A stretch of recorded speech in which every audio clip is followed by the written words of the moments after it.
Howl by Allen Ginsberg, who fell on their knees in hopeless cathedrals, praying for each other's salvation and light and breasts until the soul illuminated its hair for a second, who crashed through their minds in jail waiting for impossible criminals with golden heads and the charm of reality in their hearts, who sang sweet blues to Alcatraz, who retired to Mexico to cultivate a habit, or Rocky Mount to tender Buddha, or Tangiers to Boys, or Southern Pacific to the Black Locomotive, or Harvard to Narcissus, to Woodlawn to the Daisy Chain or Grave, who demanded sanity trials and accused the radio of hypnotism and were left with their sanity and their hands and a hung jury, who threw potato salad at CCNY lecturers on Dadaism and subsequently presented themselves on the granite steps of the madhouse with shaven heads and harlequin sweet speech of suicide, demanding instantaneous lobotomy, and who were given instead the concrete void of insulin, metrazole, electricity, hydrotherapy, psychotherapy, occupational therapy, ping pong, and amnesia, who in humorless protest overturned only one symbolic ping pong table, resting briefly in catatonia.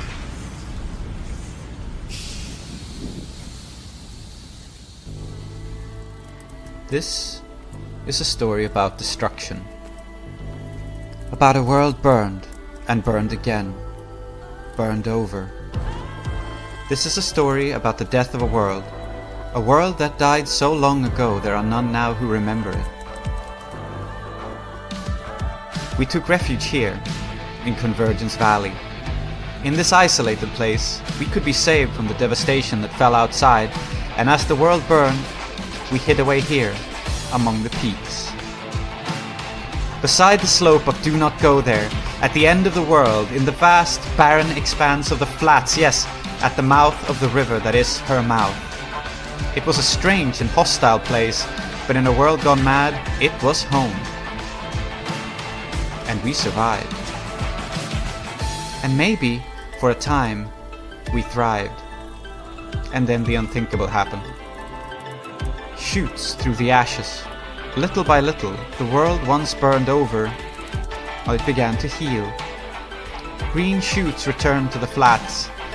The winds that cut us off from the outside world were becalmed, caught in the doldrums of something else, something waiting. And Convergence Valley was no longer a place of refuge, but a prison. Or was it something else? This is a story about what happens when a nation falls. This is a story about what happens when everything we took for granted is upended and destroyed. This is a story about a shelter torn asunder by the forces of human lives and human will. This is a story about that most destructive thing of all. This is a story about hope. Welcome to Convergence Valley, or what's left of it. Welcome back, listeners of Desperate Attune, to Desperate Attune, starring Desperate Attune. We are Desperate Attune. I'm Holly, and with me are also the gang of Desperate Attune, being Salty. Hello.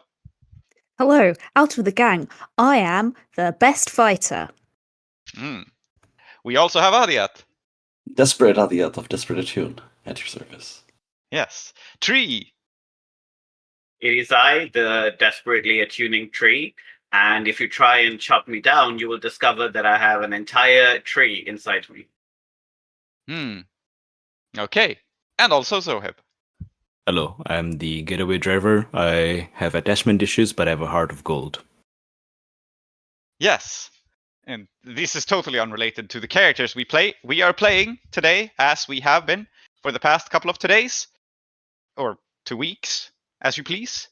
We are playing Apocalypse World Burned Over in Convergence Valley, where the fog lays heavy and thick with 2 C's. And as usual, we have a couple of beginning of session moves before we introduce our characters. But does anyone want to do a brief little recap, particularly since we were missing a player last session? I think Tree should give the recap. I want to know what Tree thinks happened. That sounds last very time. Yeah, last time on Desperate Attune, Ashudan is both alive and dead.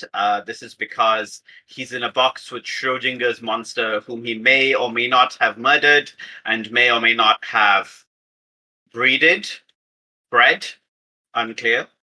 Iskandaric is lying in a ditch, covered in her own blood and probably other people's blood. But also, she is covering Sikari. And so, in a way, Sikari is bathing in the blood of Iskandaric's enemies, which I think implies some kind of marriage situation. Jetlag Pistachio continues to be the key runner-in-chief for vice president or president, depending on whether you think Sikari is coming back. Tar-Minotaur has become a builder because Tar-Minotaur has destroyed a building and has now accepted responsibility for destruction. Which is definitely more than Iskandaric's ever pretty much done. And a creepy little gearhead has done creepy little things under my very normal and sane bar. Why is this happening? That was such a good recap that I think I'm going to go on the drive and I'm going to delete the backup for the previous session to save listening time and editing time because we don't need it. Yes. Good. You don't. I mean, let me tell you. You know how people are like, "Oh wow, AI can really speed up my workflow." How about delete Not doing AI? Not doing it. Yeah, just not have a workflow in the first place. Then that's infinite speed if you think about it. Yes. Correct. Good. With that, let's get on to the beginning of session moves. Muy bien. We are catching people up a little bit. And since Ahiri has not been featured lately, let us begin with Ahiri's beginning of session moves, which is to start with the move for the establishment and then the move for yourself. Yes. So the move for my establishment is with hard, which actually, funnily enough, means after I do this, it gives me an XP. That's quite funny. And I have a +1 because that's how cool I am. It's a 6, which kind of makes sense given I've taken the day off. So on a 6, my location is in want. My current wants are meddling and depleted stores. Again, both of these seem very reasonable and normal. Mm-hmm. And then I roll my move for living day to day. I have nothing. I have nothing to help me with this. It's a straight roll. Living day to day. I rolled another 6. Hmm. This is what happens when you're straight. Okay. So, I will tell you then, in this case, because you missed, that respect is going to be hard for you, and bloodkin is going to be impossible. Only wimps need bloodkin. I've always felt this. So these are the resources that you will be struggling with: respect and relationships. Great. Wonderful. Let's move on to Tar-Minotaur, who is also up in the bar. Yep. You only have one beginning of session move. Yes, just to live day to day, as I do every day. Okay. I don't like that number. Ooh. Why didn't you tell us what the number is? The number is a low number. Yes. Yeah. It is less than what you need. And so, you are also in a tough position. So I'm going to tell you that for you, respect is also hard. Both Ahiri and Tar-Minotaur are facing difficult times getting respected as of late. And I think the reason for this is that you have gotten involved with Screwtape Ronin, who is a bit more of a mercenary character. And so, willing to make a deal with you, but doesn't respect your authority in the same way. And maybe we'll see more of that later. What's impossible for you is memories.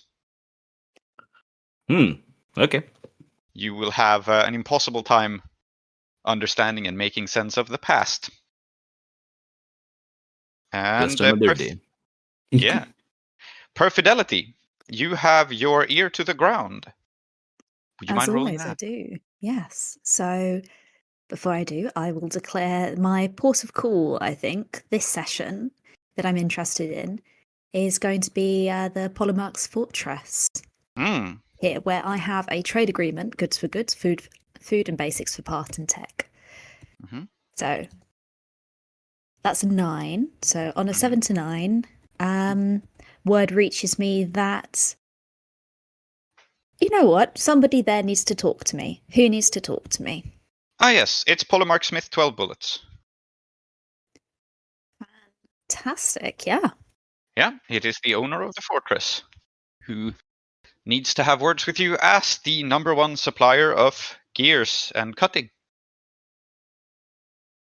Fantastic. And I will also live day to day, +1. And we are rolling so well today. That is Snake Eyes. Wow. Hiss, hiss, this is Snake. Okay. I'm going to switch it up between all of you because I think it's interesting. So I am going to say, for you, memories, at least accurate memories, will be hard to come by.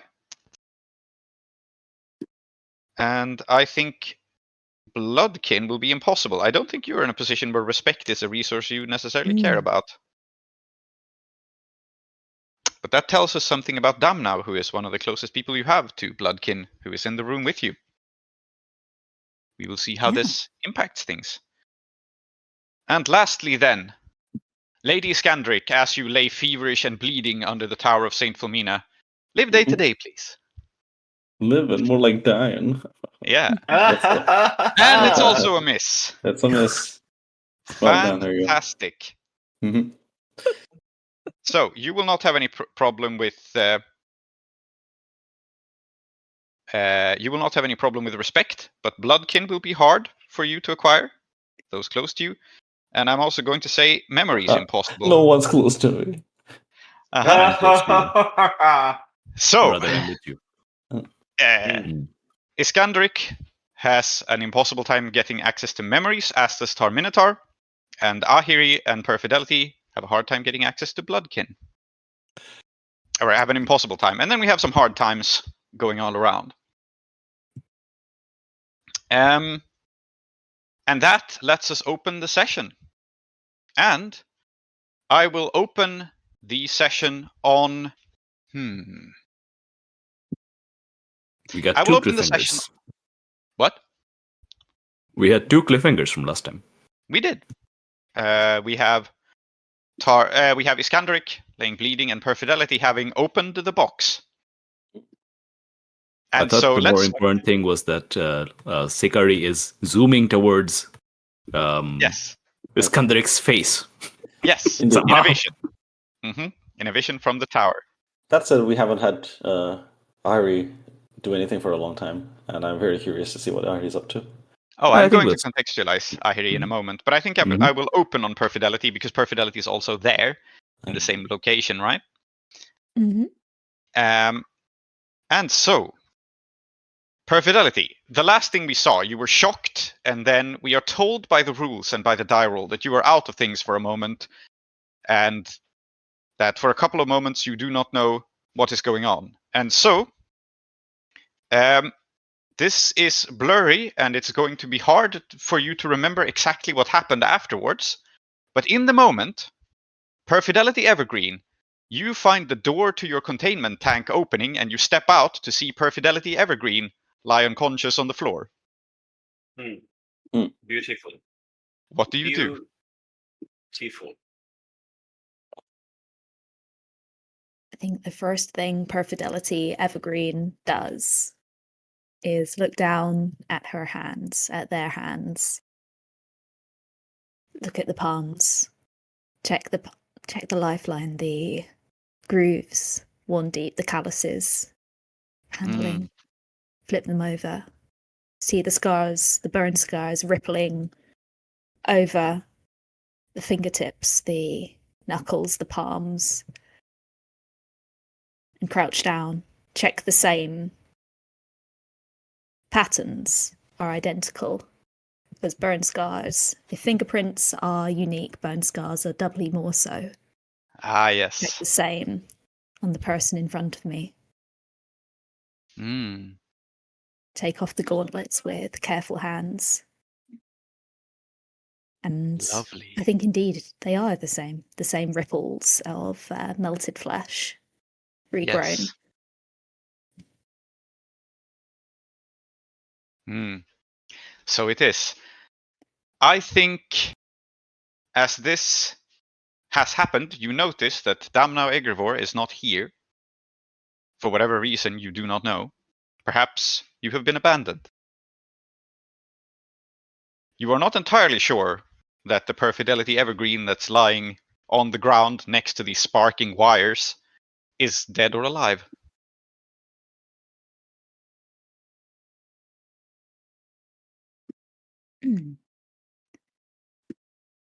And this Perfidelity evergreen takes their self back up into their arms. That's the flex of muscle underneath their shoulders work. There's a crick in their neck. Eases it out, and I think walks over their other body slung over their shoulder, their strongest shoulder, and taps on the monitor next to those sparking wires, from whence there is indeed power. Yes. The monitor is working. And you access something on the monitor, logs and records of something preserved, some things preserved, rather. You do not fully understand all of it, but this is not the only such tank. This is not the only such container. They exist apparently throughout the valley. These buried chambers meant to preserve, well, from what it seems, people from the long distant past. The language in the monitors is, well, it's your language, but it is so much evolved after so much time that it is difficult to understand, even though you can read. But yeah, the monitor tells you these things. You may, if you wish, read the monitor as a person. Oh, shall we? Shall we see? Why not? Let's see what the monitor tells me. Why not? That's a 7. So on a 7, I get to ask 1. Yes. And ask 2, actually, if you're reading a person. Oh, 2, yes. Oh, how is this information vulnerable to me? And how can I tell? Well, the most straightforward way how this information is vulnerable to you is you may not fully understand it, but you know machines well enough that you can delete this. If you would like. And in that case, no one else would be able to access what you have seen.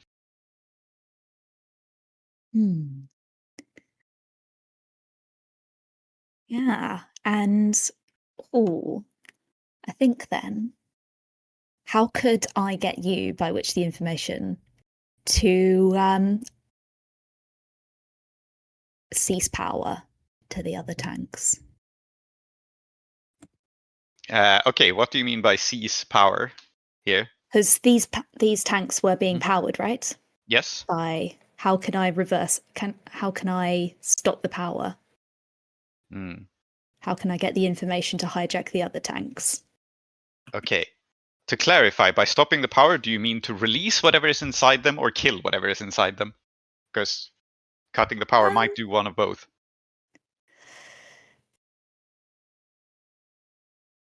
I think it's fair that you know. Mm-hmm. What was that? Let's kill them. Kill everyone in the other tanks? Yes. Mm-hmm. Also, straightforward. You can send a command from here to shut down the entire system. You can initiate. I think it's basically something like a reboot. Like, you can't destroy the power sources, but you can cycle down the entire power system and shut it off long enough that the live support will switch off across the whole system. Somehow you know how to do this. Do you do it? Oh. I think what I do in this moment is delete the information, but leave it encrypted. What I'm thinking is write it down and slip it into the armor of my younger self, because I don't wear this same armor. This is a different me. This is somebody else. And slip it just under the chest plate. Right. And I think, so you do this, you encrypt the information on the monitor, giving you the ability to do this, slip the paper into Perfidelity Evergreen's armor, and about this time is when the psi shock and the psi harm starts to wear off, and you remember who you are, and that you have to leave, and then memories get hazy and blurry, and you don't remember what happens next. And we cut away, unless you have anything to add. No, nothing more. And then we cut away to Ahiri. In the room above. What's up? Ahiri, you have taken a day off. You've taken a little respite from tending to your tavern to attend to personal matters. You are returning, stepping into Sikari's regret with the authority that you command. And I think you immediately become aware of two things.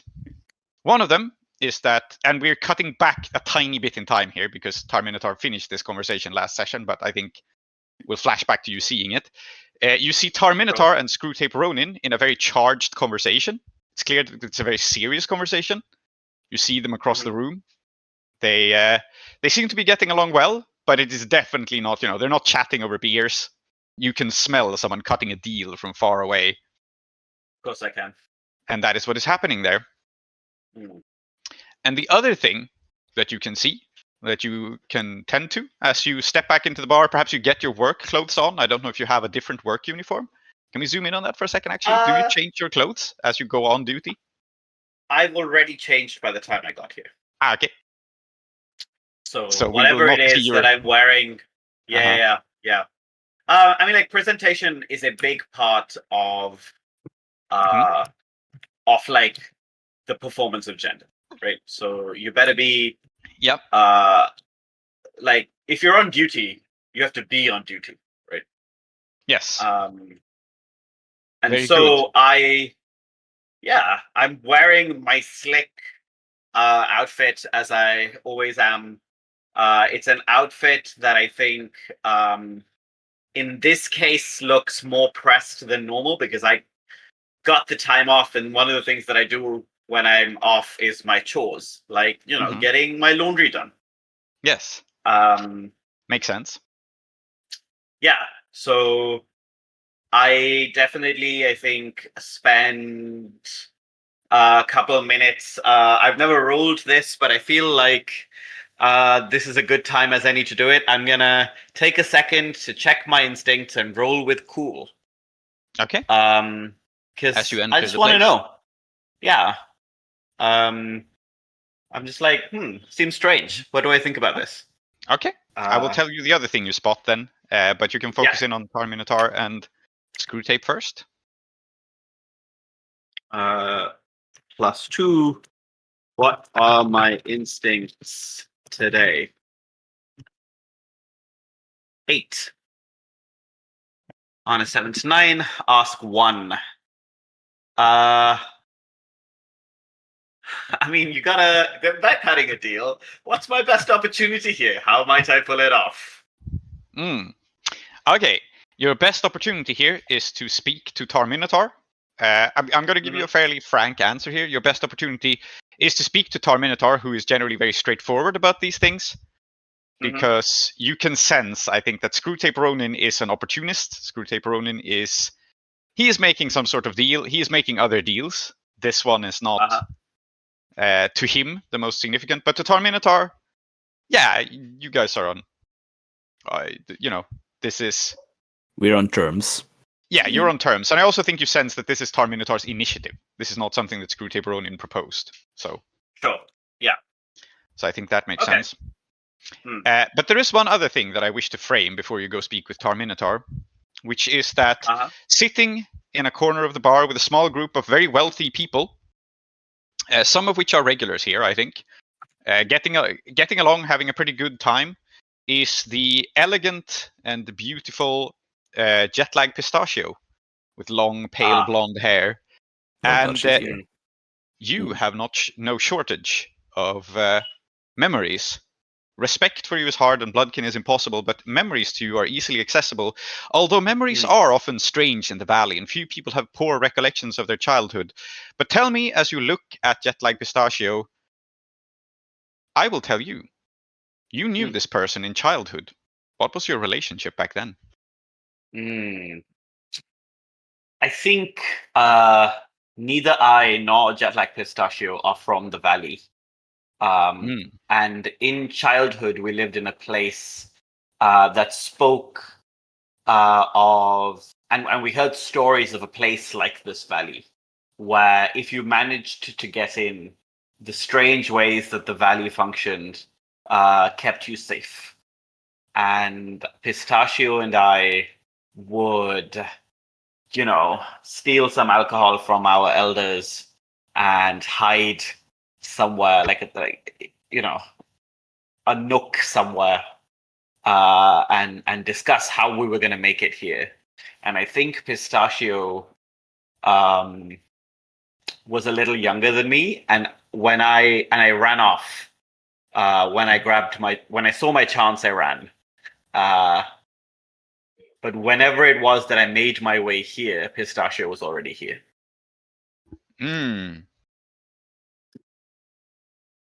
Very good. So, Pistachio, you have kept tabs on them. You have a good idea of who they are. They have mostly been staying at the Mosque of the Holy Swamp. They have been associating there with the diviners and the various priesthood you have. But you also know that they have gotten involved with the vice president's polycule of late. And you're, of course, aware that their star is in the ascendance. They are favored by the vice president, and rumor has it they have even managed to get a word in with Tar-Minotaur. Even I haven't managed to get a word in with Tar-Minotaur. What's up with that, Yeah. So, Jet-Lag Pistachio seems to be in a good mood. Drinking. The way I imagined Jet-Lag Pistachio is they have had they, he pronouns, because being elegant and beautiful, Pistachio's presentation is still somewhat masculine in most situations. Sure. Yeah. So just a reminder of this whole thing. But yes, they are here. Their little gang is here. They seem to be celebrating, and they're spending healthily. Oh, that's nice. It's almost like they're spending so much, I'm going to run out of stuff. Yes, it almost is. Yeah, okay. Remind me again, what did you say about my opportunity and how I might pull it off? For Tar-Minotaur? Yeah.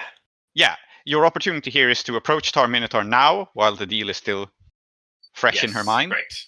And, be like, what's up? I hope this is a fair assessment, by the way. Tar-Minotaur, you can contradict me if you don't think this would work, but I thought this would work. Ahiri can come talk to me. We'll see what happens. Yeah. I'm mostly framing it as you will definitely be easier to talk to about this deal than Screwtape is, which I hope is a fair assessment, because I think Screwtape is going to be very evasive. Only you know how difficult it is to talk to Screwtape. Yep.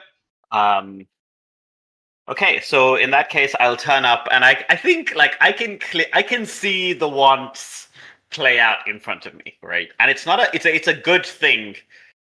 I love people turning up and spending money. Mm-hmm. I don't love the meddling, but like anyone's better than Haxic, I guess. So I'll take it.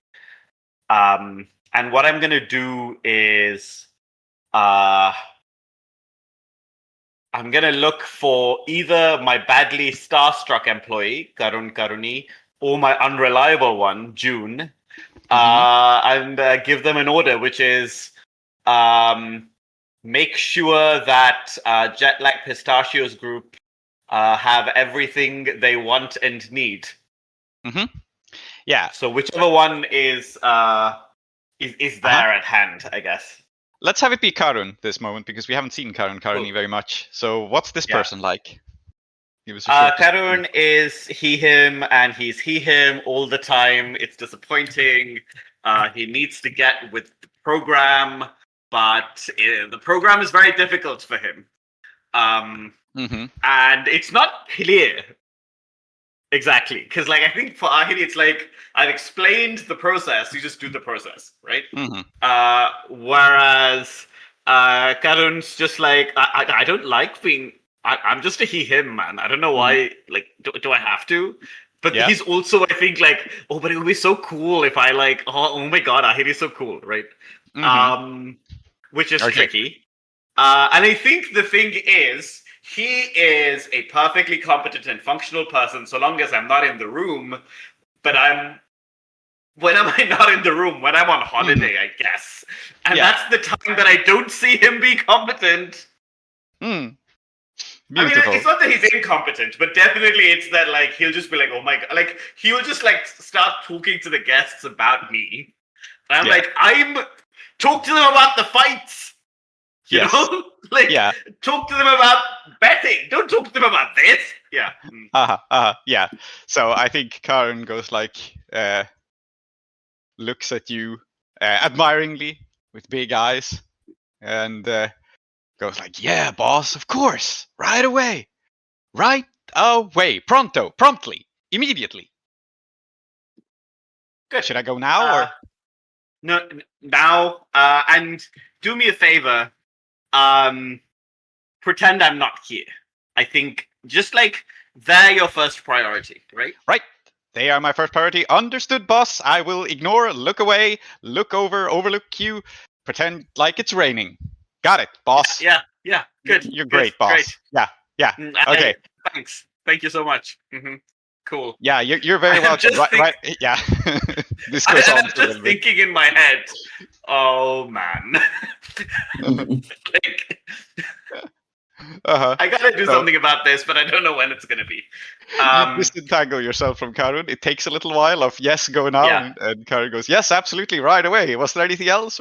And there's a back and forth for a bit before you finally manage to disentangle yourself. And Karun moves over to give these people all the service they could wish for, ideally. Is Disco around? Yes, Disco Gilgamesh is around, and I think cool. Sensing that something is up because I mean something is up in your basement, which you don't know about, but Disco Gilgamesh has good instincts about this, but also can't exactly step away from duties. Yeah. So, do you think you have Disco Gilgamesh in a customer-facing role, or more like a background, like cooking logistics kind of role? Oh, I think I have her in a customer-facing role because she's actually quite good at talking to people. I think she'd be good at like both sides of the work, right? But as it happens, my unreliable employee is in logistics. My reliable employee also in logistics. I don't like I'm the face of the operation, right? So like having another person who's the face would be useful. Yes. And also, like she can also like be dangerous if she needs, right? So like it's that's also useful. Yeah. So I think normally she is in a customer-facing role, but now I think you see that she is like, why not? You see that she is dealing with something away from people. Like she looks a little troubled, disappears into a back room. you don't entirely know what's up with that, but I'm flagging it is related to what Perfidelity just did. I think to myself, something else that I need to keep track of, but I should. It's not often that Tar-Minotaur comes into the bar, and I should have a chat. And so I will come up to the table, sit down, and I will say, Sir Knight, surprised to see you. I trust you've been taken care of well? I think Tar-Minotaur is eating, as we established last session. Says,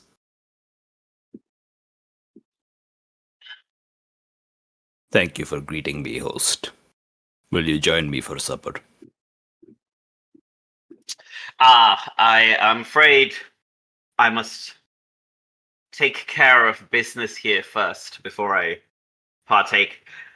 Am I wrong in thinking that you have conducted negotiations here? I think Tar-Minotaur asks,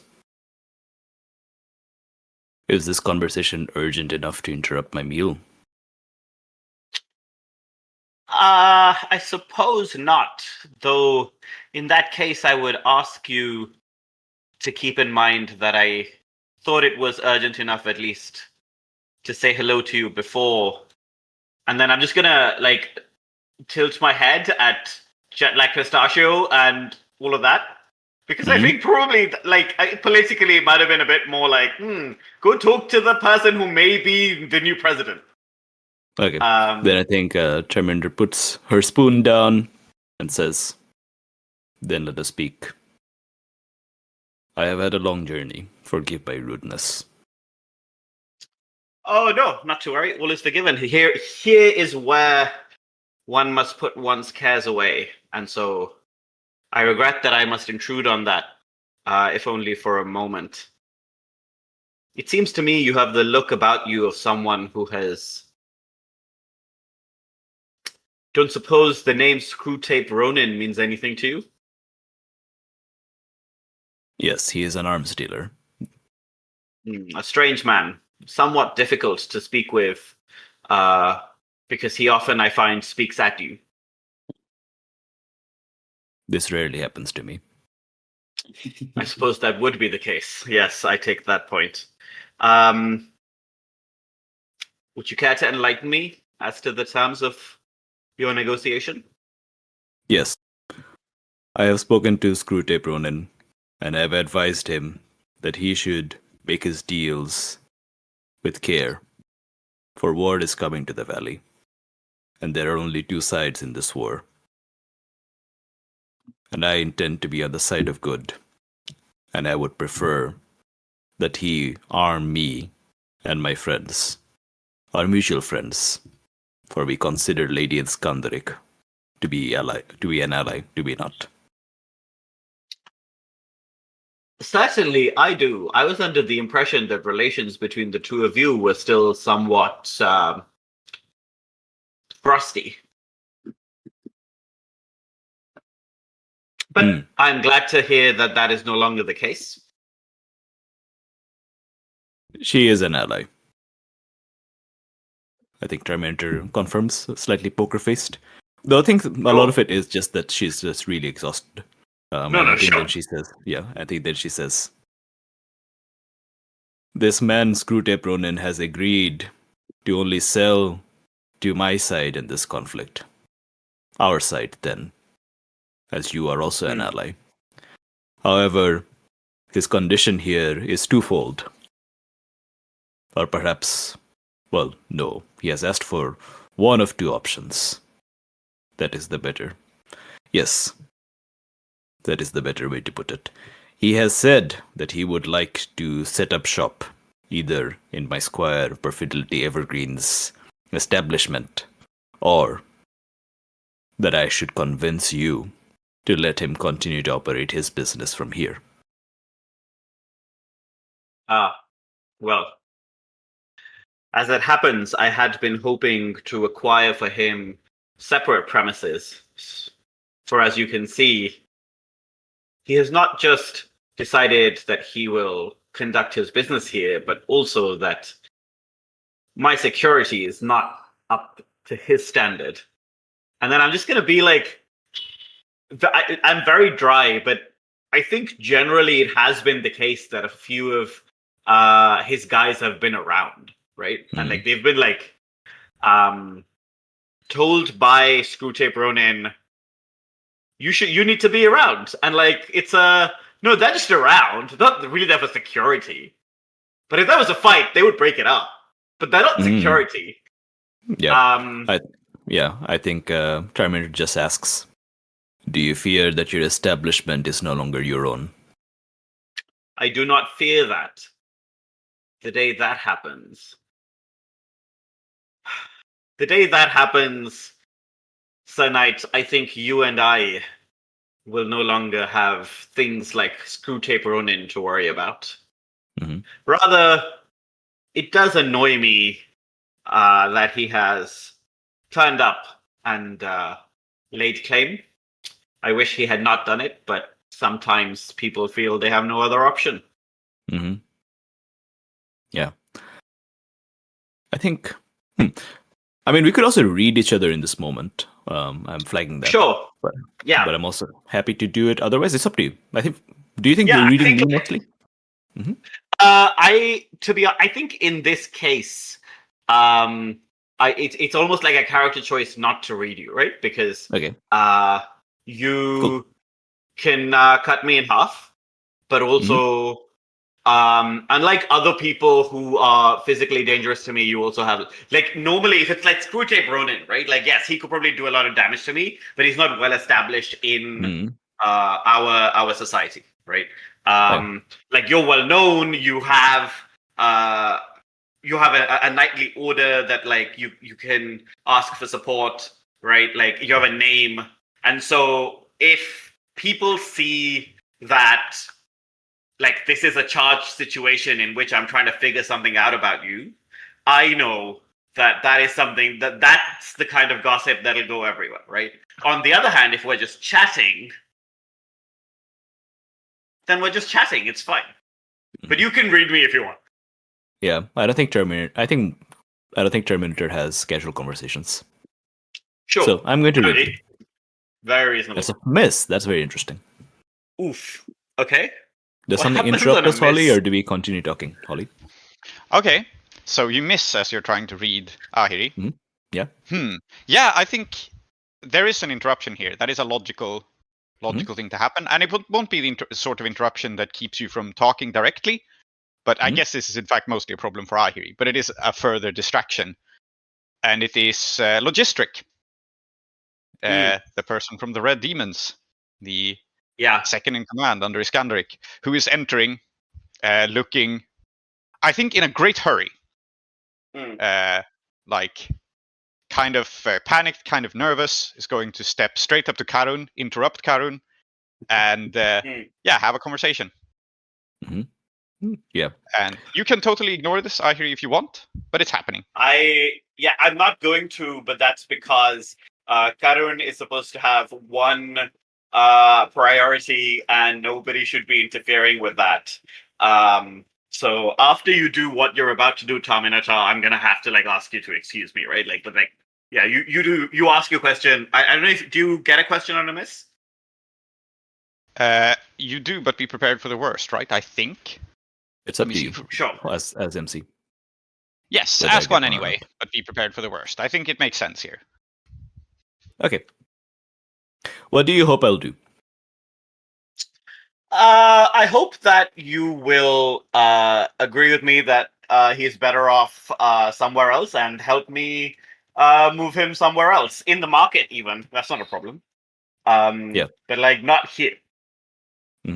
I think before you, I mean, you can. I think then because since you sought me out, I think I'm going to finish the conversation, which is very simply. Sure. The matters of merchants are not fully my concern.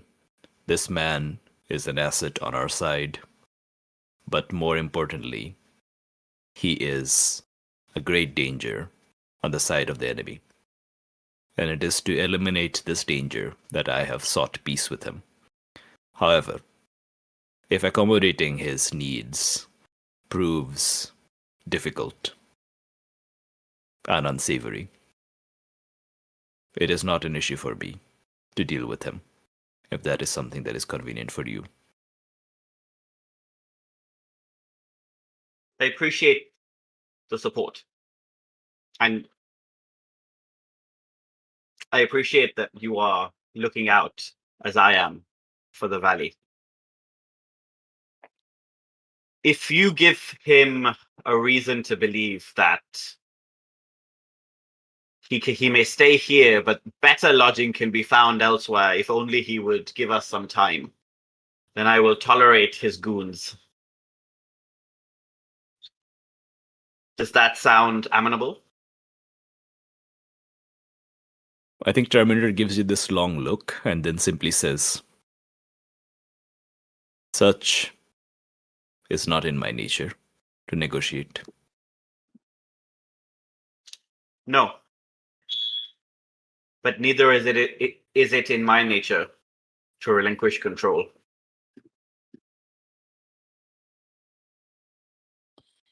Very well, I think Terminator says.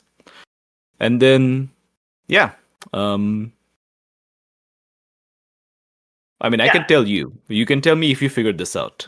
But I think Sure. Terminator has realized that, you know what, probably then here, maybe I'll talk. Okay, no. I think Terminator has decided that talking to Perfidelity to be like, hey, Perfidelity, can you like let this arms dealer into your workshop is beneath Terminator to say, would diminish Terminator in the eyes of her squire. You clearly don't want to host this person. Finding a house for this person, that's like, what is Terminator? A real estate dealer? No, Terminator is someone who kills people. Yeah. So, you know, I mean, either we turn this person onto our side or we kill him. Sounds like we kill him. And, I think I know what Tar-Minotaur looks like when they decide to murder somebody. Yeah. Because I have seen it. Yes. And I think I will see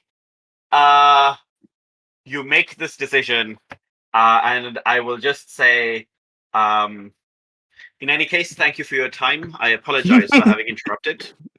But as you can see, my idiot employee is being bothered, and I'm afraid I must manage him. And I will, And you know what? And I will also say, and as thanks, tonight, dinner is on the house, which I don't think I do for anyone. I want to be so clear. Like, this is definitely like me, like socially making clear that like, you gave, like, you considered my offer with respect, and like you said, it's not in your nature, and like for that, I will similarly make a gesture back. No, I won't read you. I think I'll just know you. Sure. Now, is killing him in your establishment something you would prefer, or would you much strongly prefer that I take it outside? Fights that happen in the establishment must occur, like in the fighting ring, right? Okay. Otherwise, we break the fights up. You don't get, like, you know what I mean? Like, Oh yeah, fight pit scene. yeah, exactly. Yeah. So if you want to fight him in the pits, great, no problem. If you want to fight him outside, great. If you want to fight him, like, then it kind of makes me look bad because it seems like I can't manage my guests. No, the reason I was asking is because, you know, this guy is disrespecting you. So ordinarily, you know, it obviously makes sense that, you know, we take it outside and so on. But there was an interpretation here where it was possible that because it's disrespecting you, killing him in your establishment sends that message. Yes. But I fully get that you want it in the pit. So that tells me what to do next. Cool. Great. Yeah. Fantastic. And yeah, I will just stand up. And I think the last thing we'll see before we move on from me is I'm walking swiftly towards Karun, being like, you moron. I will handle this guy. You know what I mean? Like, and I think we'll linger on you for just a second because this sets up Iskandaric scene actually. Look, you hear Logistics loudly go like, "What do you mean out of brandy? How can you be out?"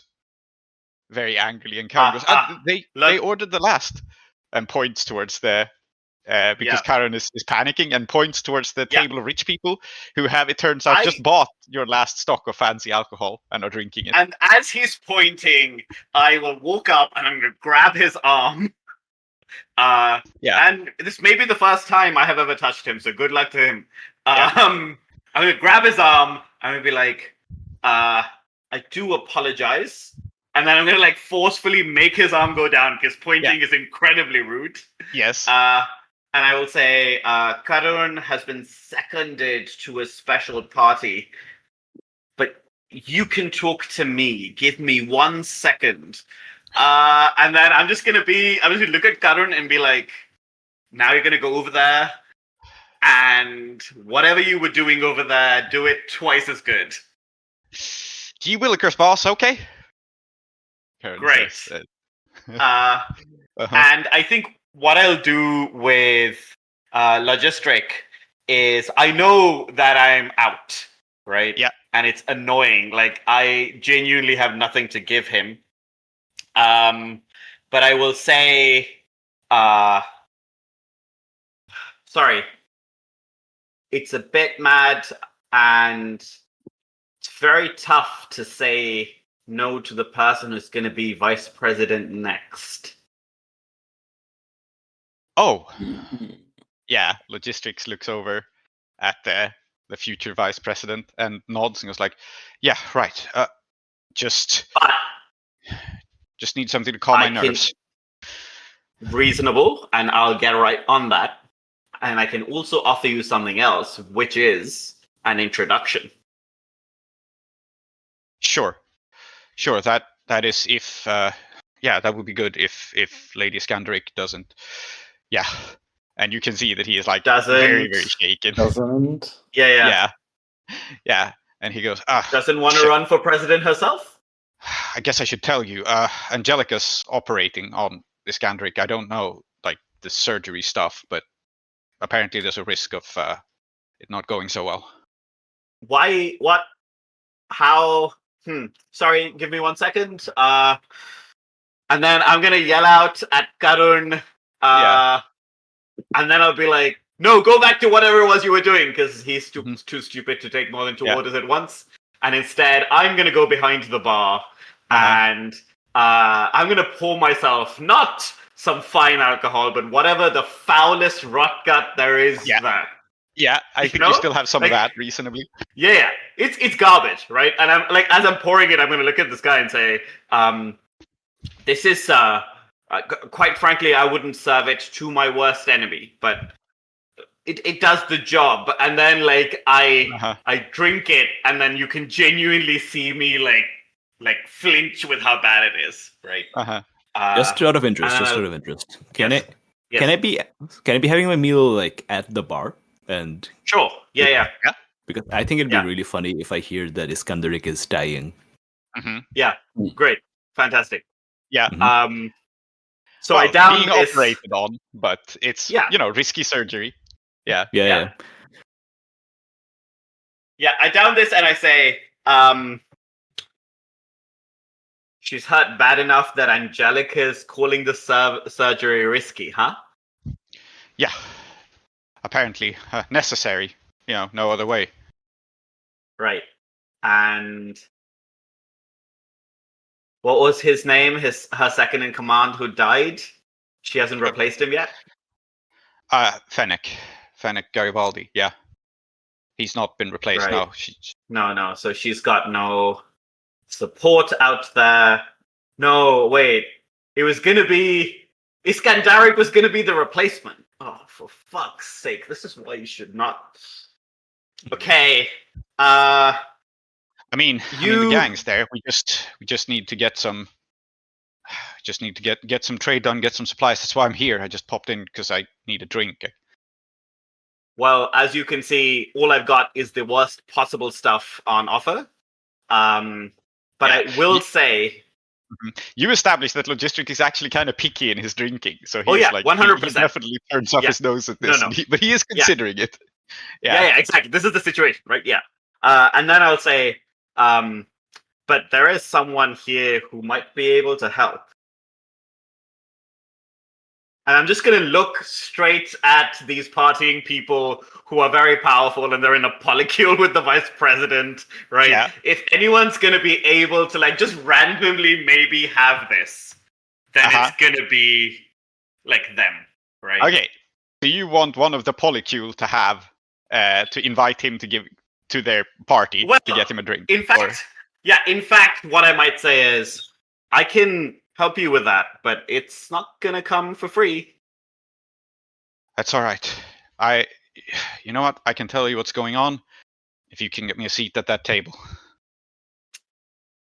Great. And then I'm gonna look at Tar-Minotaur and I'm gonna say, I presume your discretion on this matter is solid, but if it's not, I would hope you would consider that your allies are in dire trouble and we're trying to help them.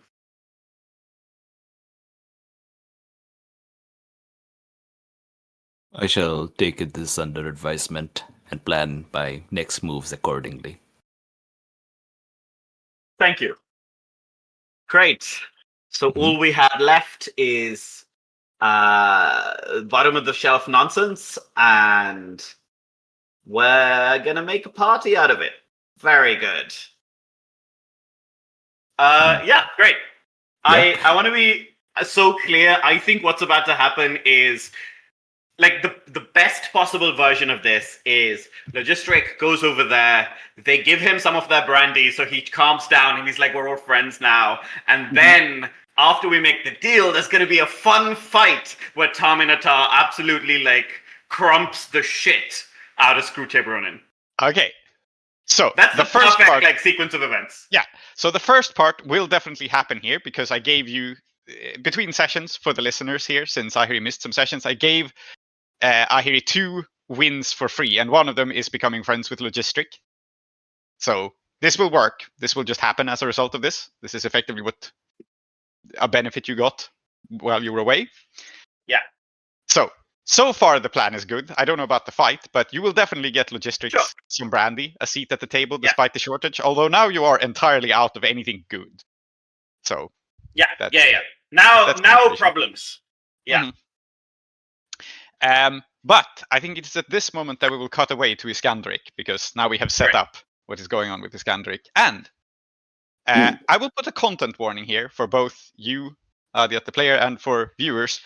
You are going to wake up mid-surgery. Oh, I'm woken up mid-surgery in real life. That's fine. Okay? You cool with that? I mean, explicitly it is not fine, but yes.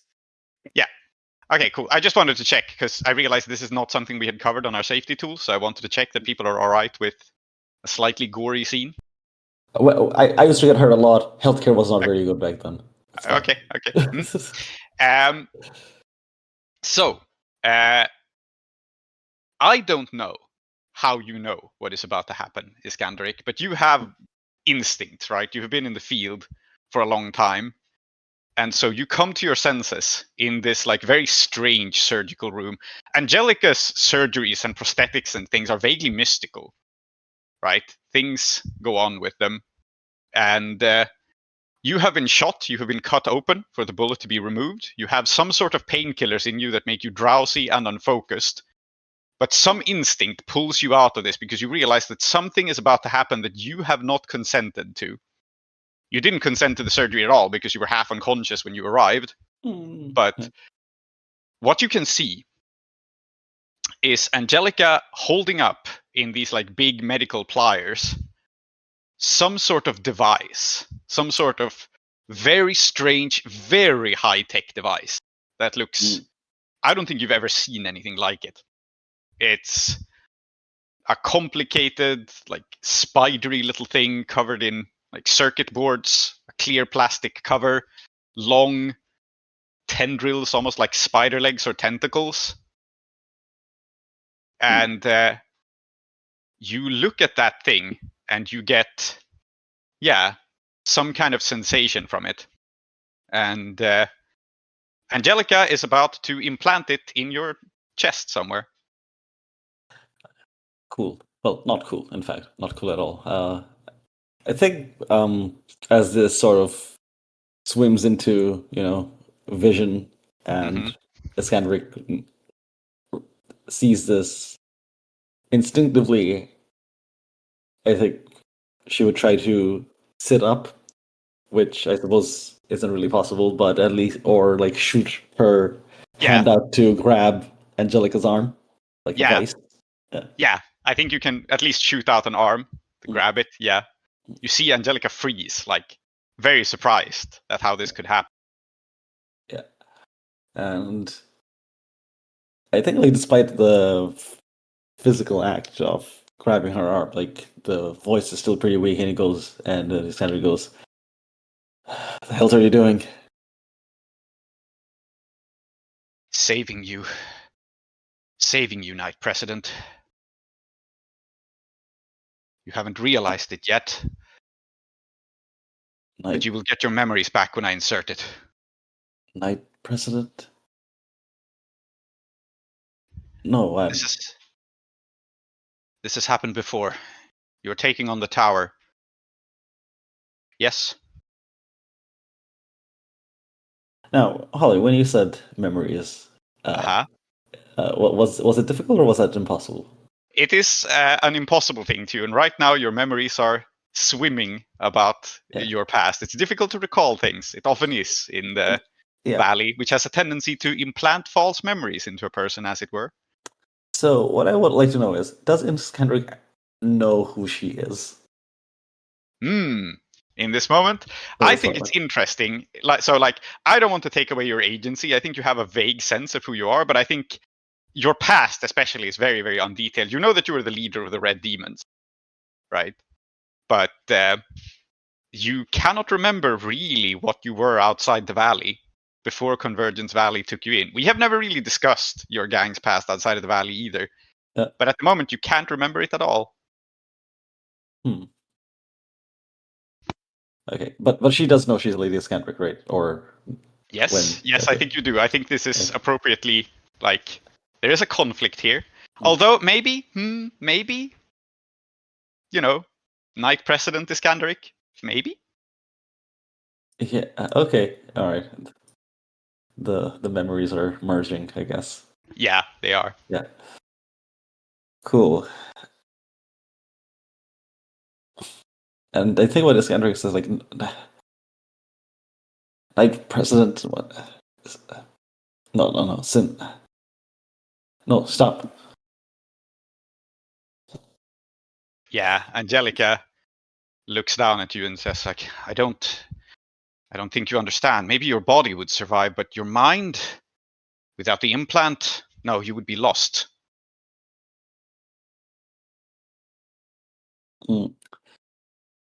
I think the Iskandaric says, who would be lost? Yeah. You may, if you want to, read Angelica in this situation, as she holds up this spider-like thing and you're holding her wrist. If you would like. Yeah, I would. Or you may also open your brain as you answer this question. Actually. Actually, I think opening brain is more suits this situation, yeah? Yeah. Actually, how much do I have in weird again? I have +1 in weird. Ain't that nice? Yeah, okay. Open your brain to try to understand what is happening. 8. Okay, yes. Angelica isn't talking to you. Angelica is talking to the thing that she's about to implant in you. That is the Knight President. Oh, fuck.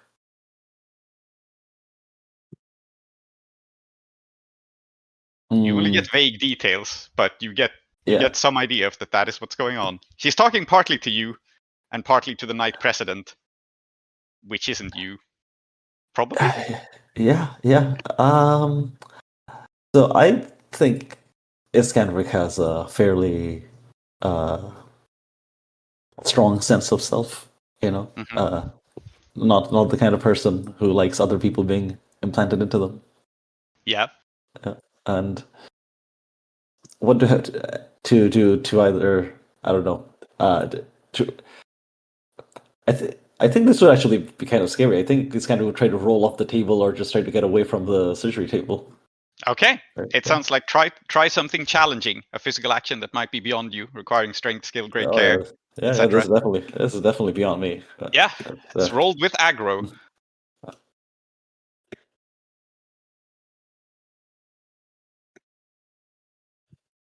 That's a 6. That -1 really Okay. hurt. Yeah. Ouch. Yes.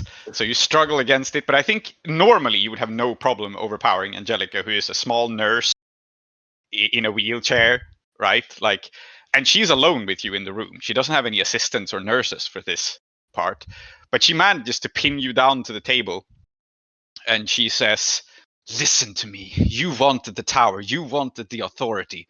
Well, it comes with responsibilities. It comes with remembering. You need to remember. Every knight president needs to remember. It's a small price to pay." And I think this kind of, I mean, it's clearly in pain. This maneuver, I think, has cost some hit points, as it were, and she says to create responsibility, authority. Yeah, I said I'd give you I said I'd take responsibility, but not a parasite. I think there is a shock as you say this, and Angelica like flinches back a moment. Yeah, in fact, I think you saying this gives you enough of a shock for a window of opportunity to like try to make a move, if you want, whether that's roll away again or like physically strike her or something.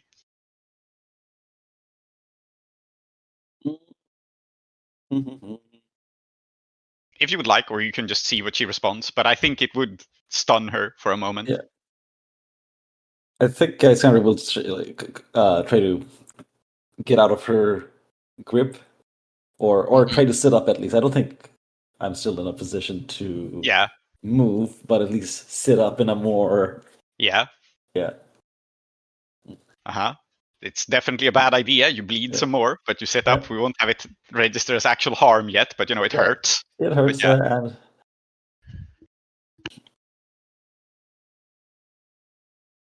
I think Iskandaric says, like, if there's like just a moment to speak, then not to Angelica specifically, but just in general, like the hell, what is this valley?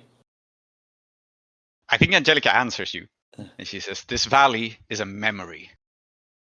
If you want to protect it, you'll take it on." That's actually a good question, actually. If I want to protect it. Yeah. Do it. Do it. Do it. No. I think so. Yes, the conflict here is, yes, of course, protecting the valley, her boys. That comes first. And taking on a memory. The being, I don't know, taken over by someone else's memories, I think, is the obstacle here. So she says, like, "Speak plainly, Angelica. As I've done with you, what exactly is this? What will it do to me?" Yeah. She says calmly, I think, "It will make you Knight President Cazador Sicari, as it made your predecessor Knight President Cazador Sicari. It will give you the time capsule, the memories you need."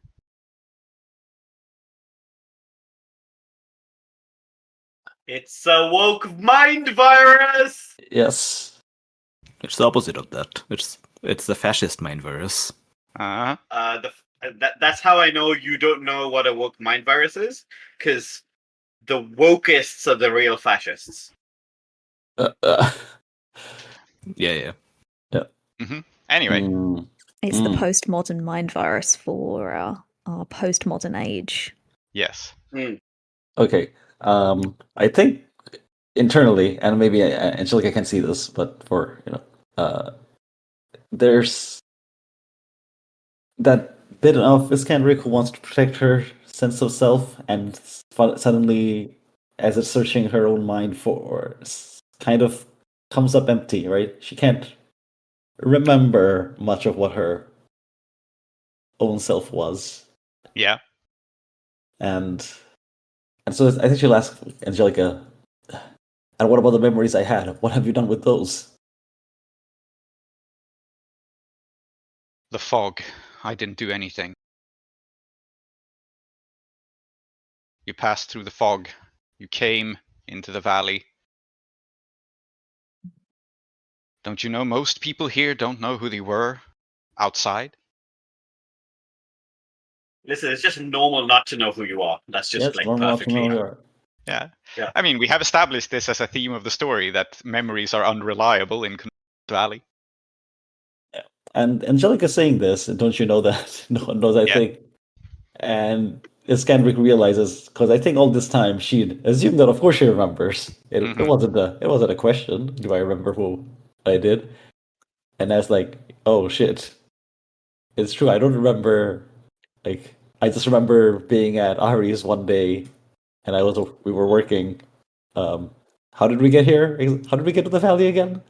Yeah. Yeah. You should as thick as a brick. A man whose mind has never been interfered with once in his life. Mm-hmm.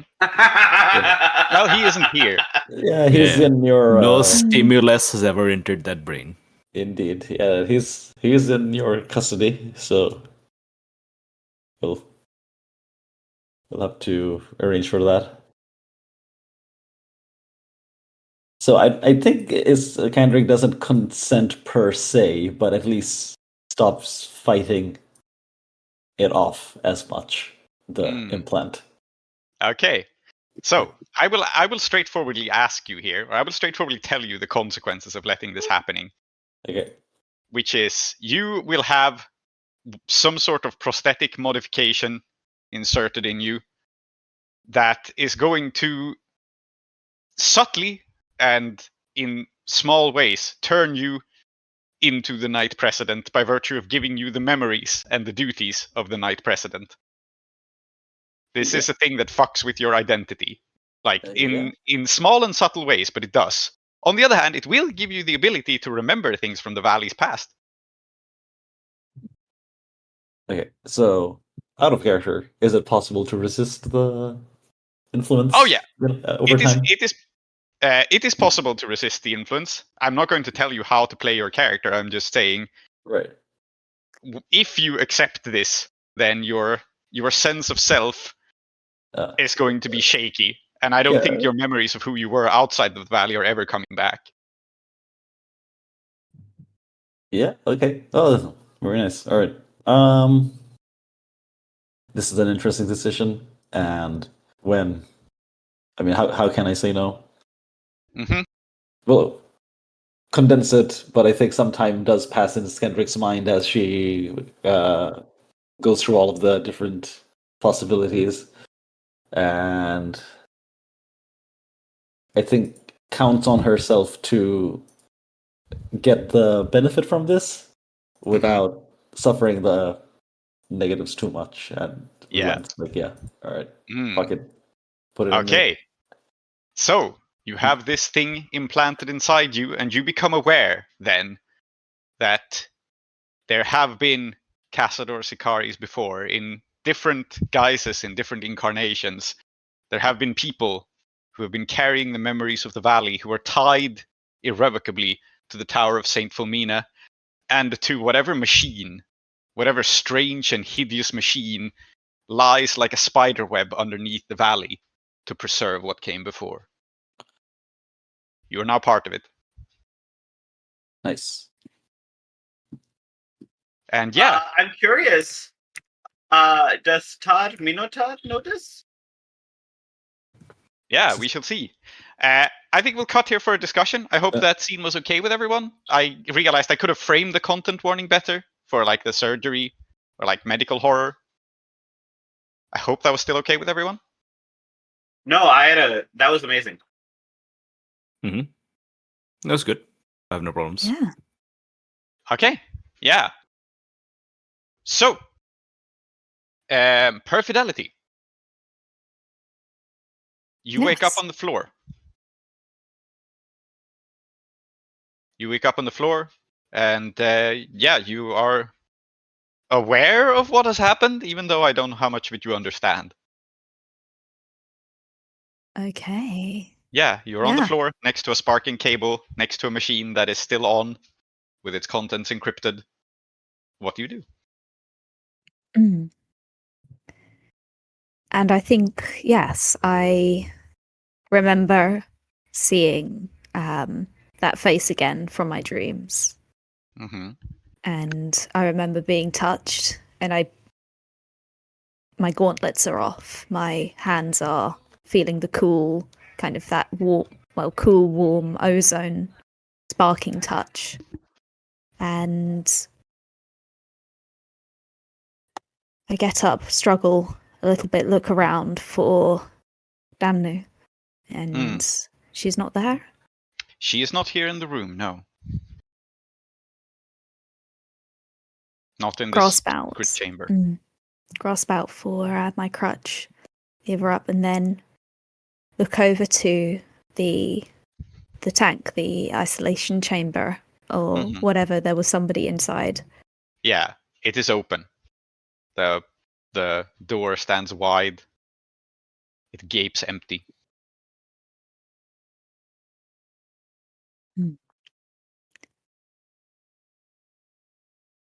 And the monitor is encrypted. Yes, indeed. And I think there is this horrible sense of having missed something, of knowing something that is missing, that is not there anymore, that is underneath so many different memories, that Perfidelity, I think, turns back to the darkness of the basement underneath. Yes. And there is a power source now. This is Yes. something that has been found underneath Sakari's regrets. And maybe it is something Ahiri would have need of. But I think the first and most important thing is she feels dirty. And she needs to be clean as soon as possible. And so it is relatively urgently that she crutches up the steps, steadies herself on the banister just a moment. Yeah, I think I am going to go and book a room in Sakara's regrets so that I have access to a shower. Very good. But I will say, I think as you touch the banister, as you lean on it, you will see something left there. And I think you understand what it means.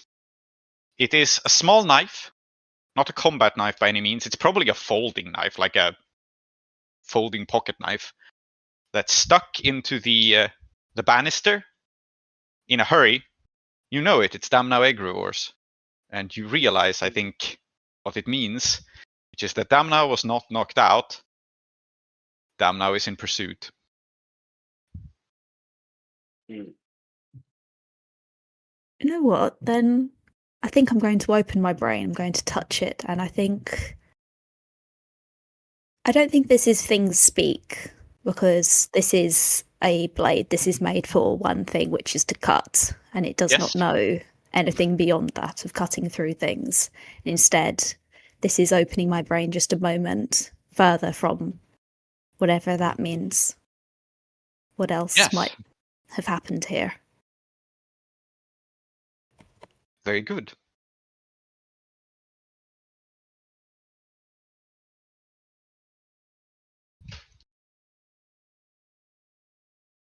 Let's see the roll.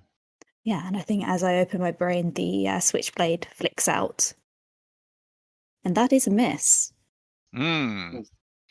Okay, you are overwhelmed, I think, with a longing for Damnau Egravor, and somehow you understand that Damnau can be very single-minded, right? Like, she is going to get to the bottom of this, and she had a chance to pursue whatever it was emerged from the tank. Yeah, you have a feeling she is not going to come back until she's found it. And that is all.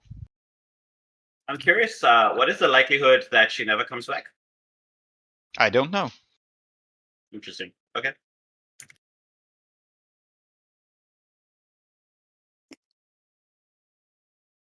I hope this is fair. Ahiri, I gave you a chance to keep track of Damnoegr. Oh, no. Also. Yeah. I got what I wanted. And what I wanted, I got. Or something. Okay. I don't know. All good. You should go. This seems like a good moment for Perfidelity to find her knight. Yes, maybe so. Or maybe a shower first. I don't know if your priorities have changed by finding this folding knife. Do you keep it or do you leave it stuck in the banister? No, I think Perfidelity tucks it into one of the side pockets of her utility belt, brushes up against the pills and the chems that she's brought here that have been useless in the market so far. Her jaw twinges, and Damno has my jaw, has my prosthetic that I made for my jaw, and it is important that I find her. So shower first. But in booking a room, I will come across Tar-Minotaur and Ahiri and the others. So you shall. Mm-hmm. So shall we see what I'm up to? Yeah, let's. Mm-hmm. All right. Then I think probably the timelines are more or less syncopated, right? Because I think the last scene that we saw, this conversation with Ahiri and Tar-Minotaur saying that she will take it under advisement. So I think she stands up and walks over to what's his face? Screwtape Ronan. Is he still there? Yeah, he is. Okay. I think I walk over to him and I say, negotiations have not been possible, I am afraid. It seems also that your services may no longer be required by myself and my allies, and thus I must ask you to leave the valley. Will you do this? Leave the valley altogether? Not just this establishment? Your line of business is too dangerous. No, I don't think you understand. Not having me around is too dangerous for you.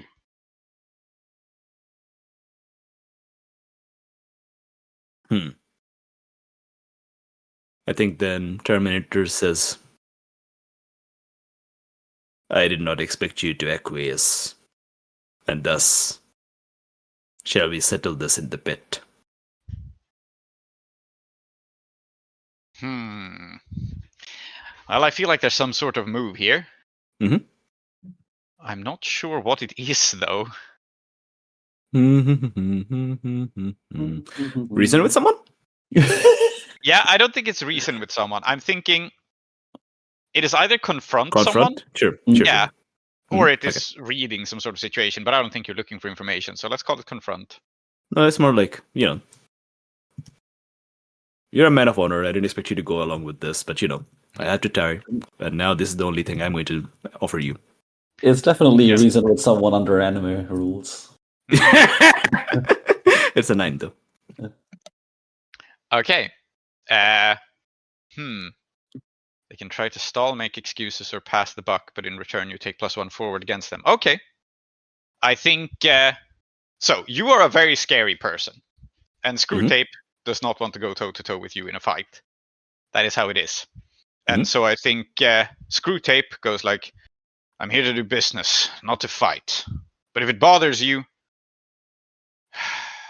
that much, you're making a big mistake, my friend. Big mistake. Boys, we're out, he says. And the reason this is stalling is that he wants to avoid a straight, fair fight with you in the pits. He is going to take himself and his apprentices out, and then deal with you at a later, more convenient time. So you have a +1 forward to do something about this, but for the moment, he is giving you the impression of okay, fine, we'll leave.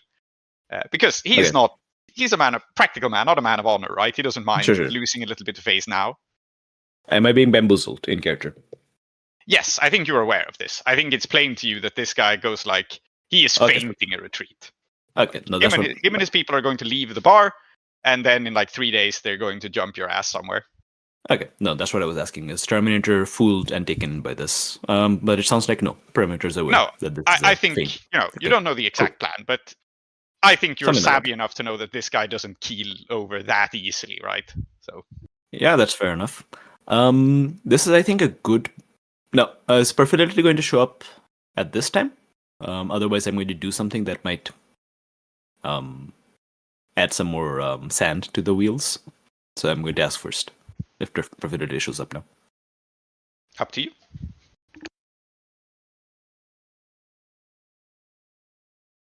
Yeah, Perfidelity? Yeah, what are you going to do? Oh, no, I mean, this guy is a problem. I'm going to take care of him. I could take care of him right now, which would, of course, start a whole thing. Or I could talk to you if you show up now. That's what I was asking. Yeah, I mean, I think now would be a good time for me to show up. Yeah, Given that you've had this conversation with Ahiri, it's taken a while, and then this is Perfidelity's emergence. I think maybe Screw Tape apprentices shoulder check Perfidelity out of the way of the establishment. Yeah, maybe bump into you a little bit as they leave. Yeah.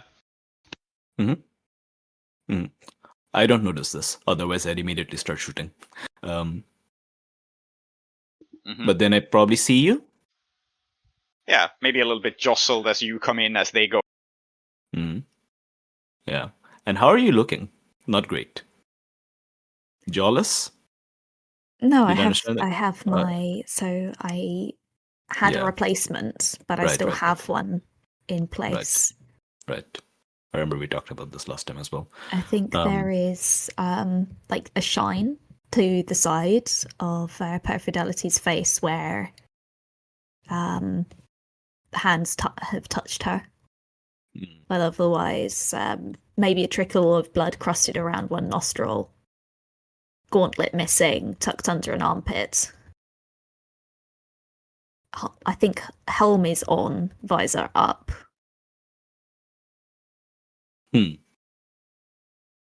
Most unusual. Then I think Terminator is going to cross over towards you in a bit of a hurry. And unlike Screwtape Ronin's guys who can't negotiate a busy room without jostling people, Terminator is perfectly capable of doing it, despite being much larger.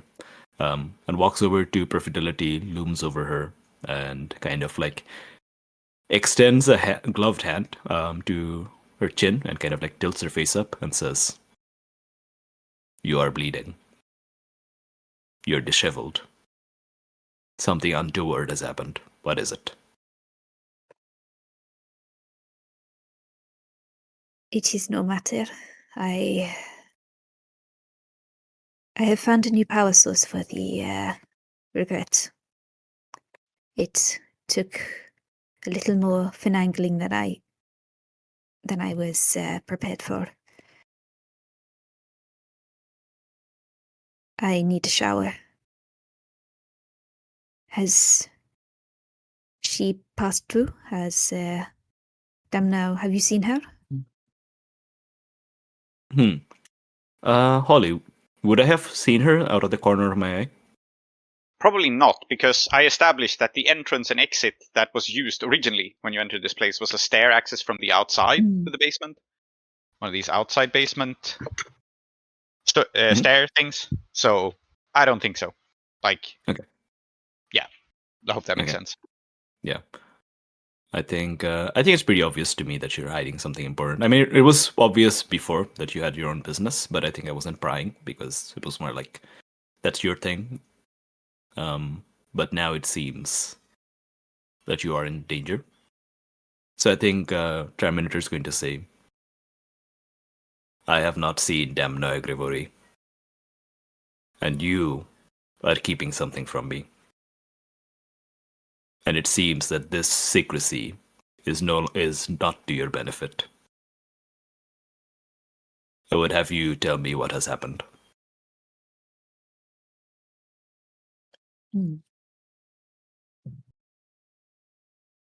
And yeah, I think Perfidelity's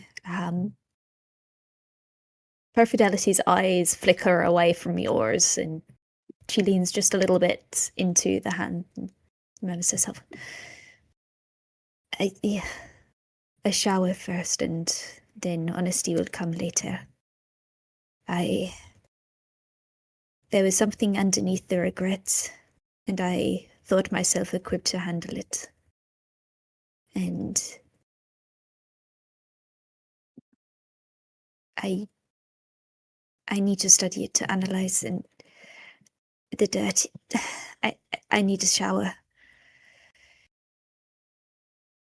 I'm filthy. Certainly you are. It is unbecoming of a knight. But showers are after we are done and out of danger. If you tell me that this matter is not pressing, and it can wait until after your shower, then we shall observe it, we shall pursue it after you're clean. At this very moment then, Squire, I require your assistance.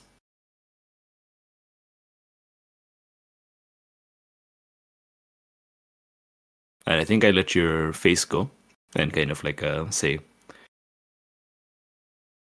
there is an arms dealer here, a man named Screwtape Ronan. I have attempted to bring him to our cause, but his price was too steep, and we cannot waste our time on negotiations. I have challenged him to a fight in the pit, and he has clearly chosen the path of war instead. He prepares right now to ambush me. I would now take the fight to him. Will you fight beside me?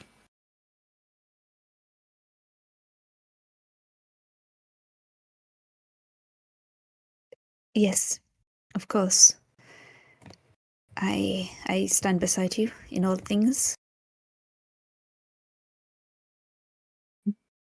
Then let us do so immediately, and then we shower, and then you speak. Yes, Matrix is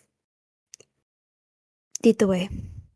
Mm-hmm. Must I seek ammunition first, or? Mm-hmm. Out of character, I've actually forgotten what you've got on you, weapons-wise. I have a demolition hammer. I've got Phoenix hunting rifle. I've got Phoenix revolver. I've only spent 1 ammo from there. I'm asking, do you think I need to gear up for a big fight? Probably. It's probably a big something fight. I can do. If you're only spent like 1 bullet, it's probably enough. But this is me out of character thinking about what it might require. Probably it's enough, and we probably want the element of we probably want to press this now. Mm-hmm. Yeah, it's probably fine. Oh, Phoenix hunting rifle. That's like 4 harm. That's good. Yeah. So this is what I want to do. But of course, this becomes a whole thing. So if Ahiri or someone else wants to have a scene first, I don't know. Holly? You are pursuing Screwtape and aim to fight him in the streets, basically. Yes. Yes. Okay. Just walk out and start blasting. Yeah. Let's quickly check in with Ahiri. I think we'll keep the momentum for the blasting. But Ahiri, you have set up logistic with the vice presidential candidate, I guess, so to speak, the heir. Jetlag. Is there anything you want to do in this moment before their little party moves on and logistics does the business that logistics is here for? Obviously, you also notice all of this that goes down with Tar-Minotaur and Screwtape. Like, I'm going to count on you noticing pretty much everything that happens in your establishment. So, what would you like to do in the short term? I think in the short term, what I want to do is put in a word into Jetlag Pistachio's ear that there's someone here who I'm going to introduce you to. No pressure about like making the deal, but like it could be very useful because Iskandaric is now in charge of the tower. And like he probably will like you more if you let him have some of your brandy, right? Yeah. All good. And I think the other thing that I want to do is If I remember correctly, just like Pistachio is deeply unconcerned with the actual business of ruling, right? Yeah, Jetlag Pistachio is like quite good at getting what he wants, quite good at manipulating people, quite good at making behind the scene deals. In a way, maybe kind of a good politician in that sense. Like in a good politician, but like not necessarily like in terms of logistics and stuff. Not so No. Yeah. Is there someone who in the party like who is that person? Does he have a chief of staff? That probably. So I imagine that there is someone here who can do the kind of work that Logistric does, ironically, which is managing goods and the practical side of things. Yes. Okay, I think I want to roll everybody eats even that guy on this person. Okay. Because that's the person who's going to solve my depleted stores problem. Okay, so the chief of staff of the polycule. All right. Yeah. Good. I have the chief of staff of the polycule, by the way. Definitely a person that needs to exist in every polycule. Yes, absolutely. So this person is named Hydrant Best Regards. Oh yes, you know. She had this name ready, like loaded up in the barrel for when it came out. Yes. Hydrant Best Regards. Okay. Yes. You know what I'm going to do? I'm not going to put this person on the Kumo. Okay. I reject this person. Oh my god. Yes. Okay. I love Hydrant Best Regards. I misheard that as Vestrigard or something like a Nordic name. No. Hydrant Best Regards. Yes. I'm only going to refer to this NPC as the person. Yeah. Mm-hmm. Good. I'm glad you enjoy my naming of the characters in this game. Fine, I'll put it on the Kumo. Yeah. Because if I drop the line at Hydrant Best Regards, I don't know what's going to happen next. Yeah, see, I think you know that if you drew a line, everybody would do everything that they could to make the line as useless as possible. Yeah. Yeah. Okay, so I'm rolling with cool, if that's okay. Yes. To find out what I can about Hydrant Best Regards. Yes. I rolled a 10. Okay, good. So, how could I get to them, physically or emotionally? Okay. How are they doing? What's up with them? And what or who do they love best? This is the kind of question we should never ask of a person in a polycule, which is why I'm asking it. Okay, so I'll take them in reverse order. What or who do they love best? Sure. I think the interesting answer here is Jetlag Pistachio, because I just established that Jetlag Pistachio is quite charismatic. So this is not entirely healthy polycule behavior. I agree, but I think so. That's goes. That's their problem. That's the polycule's problem. Yes. So yes, and then how are they doing? What's up with them? I think the whole polycule is doing like pretty well. They have had few problems as of late. They are looking to make their way into a position of political power. They've also spent a lot of their time like hanging out. Obviously, the vice president is old and is like preparing his last will and testament, and that's a bit sad. But at the same time, they've been hanging out with like big shot people in the silk market and having a pretty good time. But how can you get to them physically or emotionally is, I think, the interesting question. And I think Hydrant Best Regards, I think she is actually pretty like sentimental. And I think the fact that Vice President Cotopaxi is preparing his last will and testament and like that is changing is like somewhat upsetting for her. And I also think that you know her to be the sort of person who she's very practical, but she is she gets emotional. She enjoys a listening ear and can be, I think, a bit of an oversharer with her own personal feelings. Yes. Great. This is exactly the kind of person I want. Okay, good. And so I think I'm happy to shift the scene after this. But what I want is, it's arguably the case that she's exactly the person who needs to be there when Logistric and Jetlag have the conversation about the medicine, right? Yes. But I have not made any promises to anybody about like this is definitely gonna happen. And so like that's fine. Like they're gonna hang out, and then Jetlag can make a promise that he can't keep, and then that's his problem, right? What I want to do is, as I introduce everyone, I will just say to Hydrant, I know it's been a bit tough for you, and we've just re-upped the sauna. I can't offer you any good alcohol, but if you want a listening ear that's not involved in your shit, and you're interested in some terrible alcohol, you're welcome to it.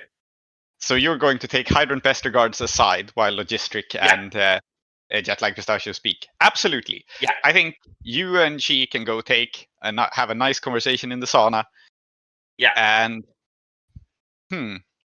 you were happy to shift away here, you said, just setting this up? Yeah, I'm fine. Like, I mean, I'm happy for even to like, if this is just like roll to reason with her and see if she will agree to supply me, that's fine. If you want to do the conversation next session, also fine. But I like these. Okay. This is like Ahiri keeps things low stakes by design.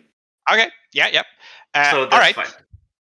I think maybe we will frame a reason roll here, because I would like you to get involved with the red demons a little bit more. So yes, cool. I think rather than have this whole scene, roll a reason with to see if you can be a listening ear and have her agree on like at this point a complicated 3-way trade agreement between the Polycule, Sicari's Regret, and the Red Demons, because logistics is also involved with this.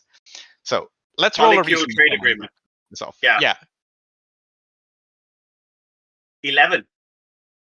Okay, you can pull it off, absolutely. So we don't have to zoom in on this. You listen to her, you have a conversation, and you are pretty sure that you can set up a trade deal. I feel like it's the kind of thing where if you watch this on a TV show, you know, the second that she comes into the sauna with me and like they shut the door, it's like, oh, okay, fine. Now they're just going to agree, right? Like she's just going to do whatever Ahiri asks, and then it's going to be fine. And she's not even going to know that like it was all a plan. Yeah. Right?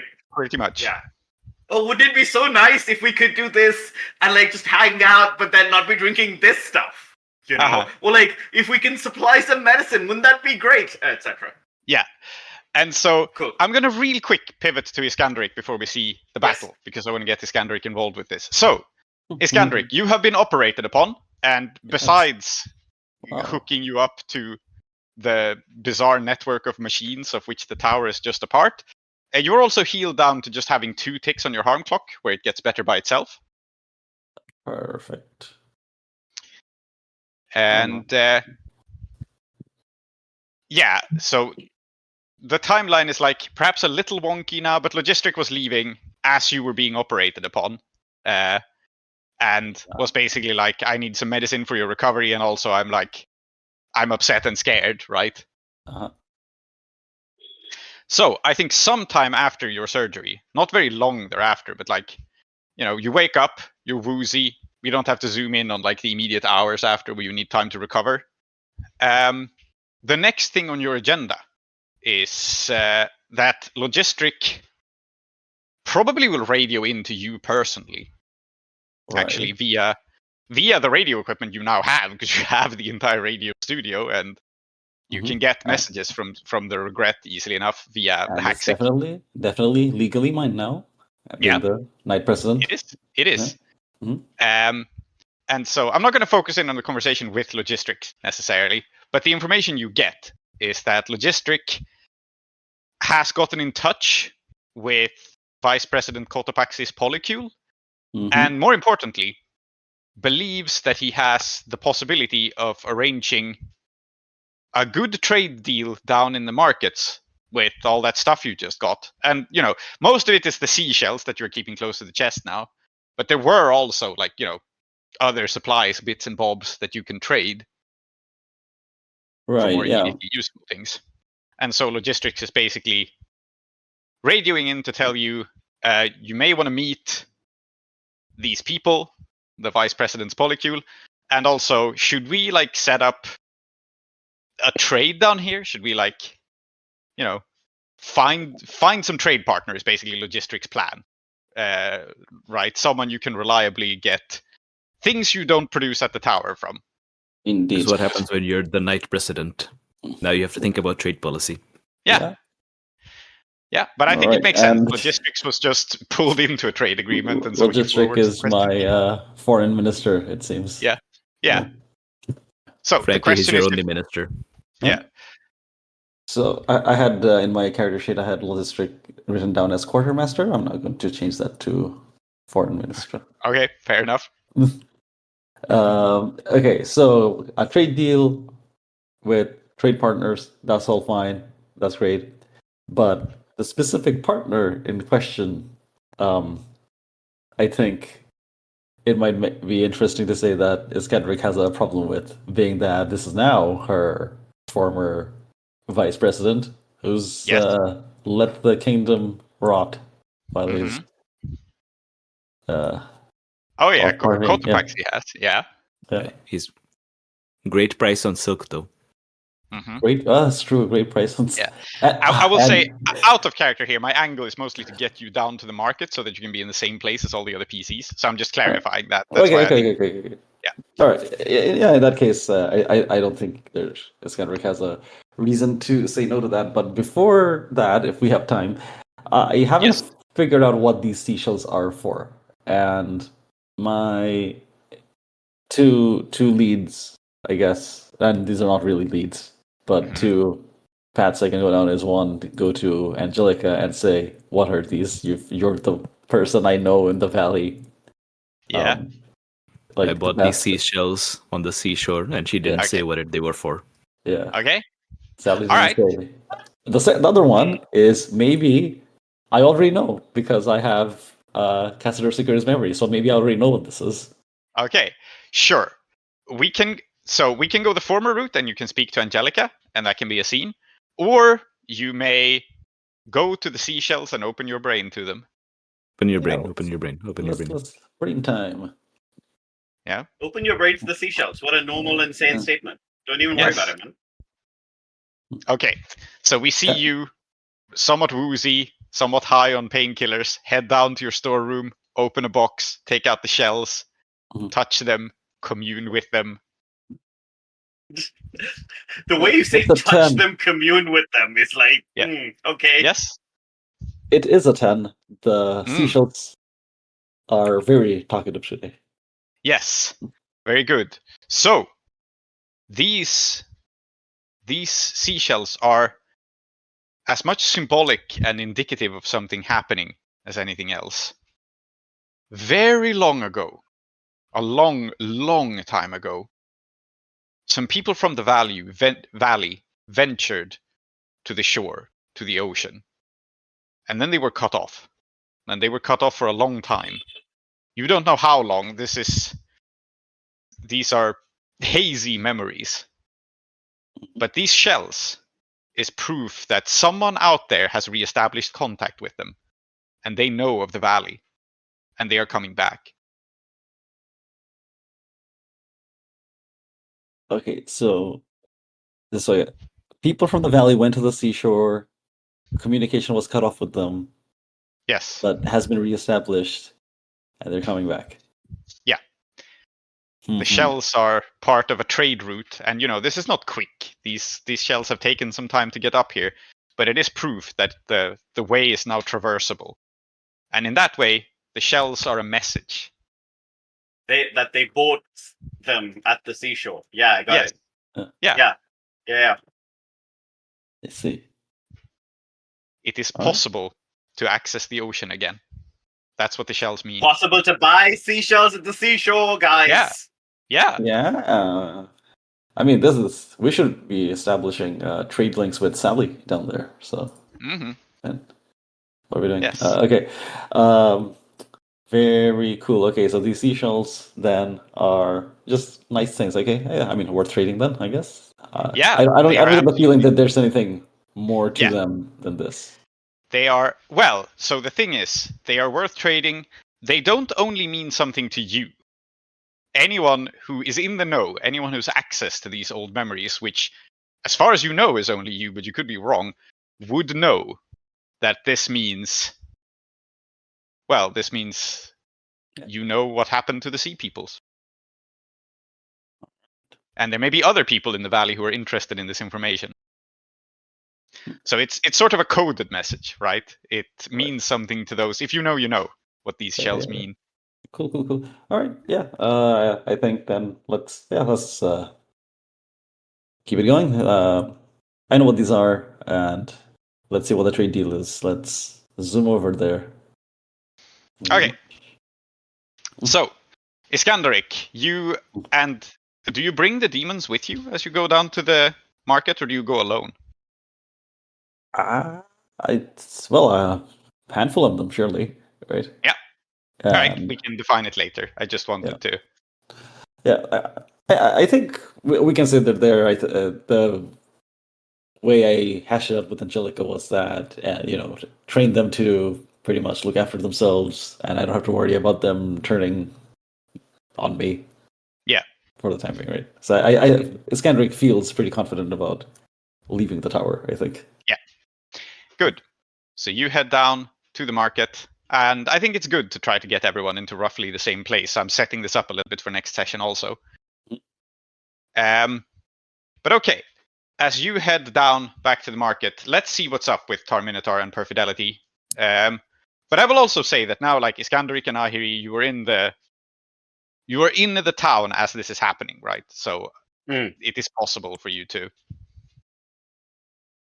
maybe notice what is going on, depending on how this goes. Sound like a good setup? Yeah. All right.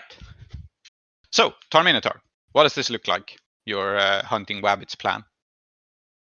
So where are they? Like, it seems like hardly any time has passed since they decided to move out and get out of the building. You handle this pretty quickly. So they are leaving the. In fact, I think they're in. Like we established that Sicarius Regret has something of a garage where the vehicles for the Red Demons was previously hosted before they left. And I think that they have simply withdrawn into there with like the appearance. Like, yeah, sure, we're just going to get our vehicles and then we're out of there here. But in fact, they withdraw into the garage to have a huddle and a plan.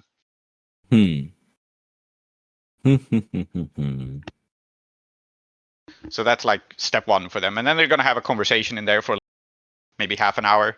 And then they will do something else. So you can wait for them to go somewhere else. You don't want to attack them in the garage. But that's where they would go immediately, I think. To highlight the, what is it? Oftener right ability that the Gear Cutter has, I think Tar-Minotaur is going to express the problem to Perfidelity, which is simply our friend Ahiri would prefer that violence not occur in the premises. Technically, the garage may or may not count as the premises, but of course that might be splitting hairs. But it would also be the best time to get them before they formulate their plan. What to do?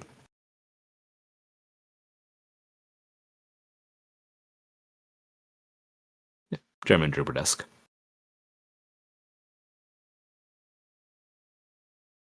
Tar-Minotaur is asking who? Perfidelity.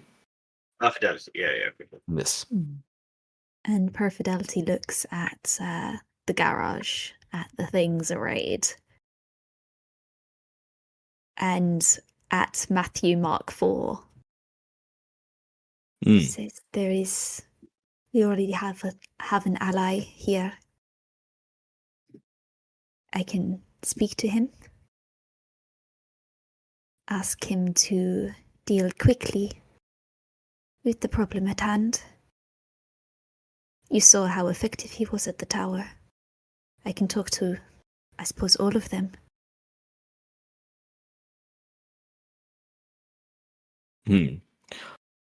I think Tar-Minotaur's got the helmet on, which is why you can't see the expression on her face, which is largely, can you? But it's, well, I was like, sure, okay, this is what's happening now. I think Tar-Minotaur simply says, very well, then we proceed. You wish to make the opening move? You involve yourself. I will support you. Very well. Okay. Okay. So, Holly, here's what I'm going to do. Mm-hmm. I'm going to evolve myself in a very aggressive fashion. Okay. So how does one enter the garage? Is it like from the outside, or can you also enter it from the inside? I think both. Like a lot of garages, especially for big establishments, have both access points, right? So you have big doors that you drive in through, and then you have a door to access it from the outside as a person, and then you have a door to access it from the inside as a person. I don't know why I said as a person, but like, through a normal door. As a person. Rather than a garage door. Yeah. Yeah, I mean, you can access it as a person or as a car. Yeah, exactly. Mm-hmm. Yeah. Since Tar-Minotaur is a human being, she will access it through the door that only persons can access through. And then Perfidelity can do car things. I don't know what Perfidelity can do anymore. We're just vibing. We're just taking it. We're taking it one revelation at a time. So you're just going to step into the garage while they are huddling around and having a. Well, step into the garage sounds. Well, I'm going to kick the door open and I'm going to burn them with my flamethrower. Okay, right. So there's no subtlety to this. Just kicking the door down. Okay. No. I think now we have to deal with this problem. There's like a list of things to do. We have to get rid of this problem as soon as possible. Yeah. Subtleties for wimps. I don't believe in I believe in stupid heck. Subtlety is for people with time. Mm-hmm. Okay. Mm-hmm. Yeah. Very good. And Perfidelity, just before we resolve this, what are you doing? Oh, wait, hold up. Yes? Ahiri, this is a pit, right? Sure. I guess. How do you feel about making some money? Yeah, let's do it, man. Let's do it. Okay, you want people to fight is happening. Yeah. So I think what I would like to do is maybe this is a little bit of a flashback. Is you see Tar-Minotaur setting off with obvious murderous intent, and Perfidelity looks up. No, this is my conversation flamethrower. Yeah. Yeah. And I mean, you know me very intimately. I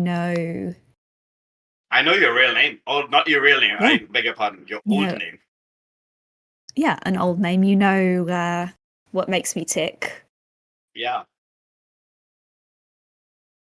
And I nod. Mm-hmm.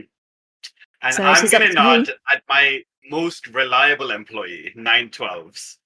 912s is the bookmaker.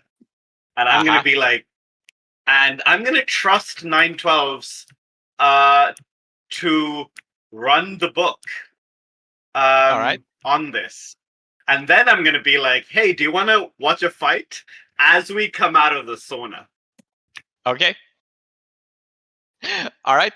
So I don't think there's a move here. I think both of you, I like the idea that Perfidelity and Ahiri are just well coordinated enough that you can do this. I think that's cool. And I think what I would like to do is I would like to sneak into the garage behind my master as this is going on. I mean, a flamethrower is a great cover. Yeah. And then set a hand on Matthew Mark IV. Okay. And I suppose this is let the beast off of the leash. It loves to go ham. Yes. It loves to do these things. We have established that, yes. Okay, so it sounds like the flamethrower happens first, and then you let the beast off the leash. Yes. Good. All right. So, Tar-Minotaur, you're kicking in a door, and then you are doing battle? Do you think that we are doing battle, or do you think you're just... Well, actually, the first thing that happens is that I have visions of death. Oh, yeah. Yes.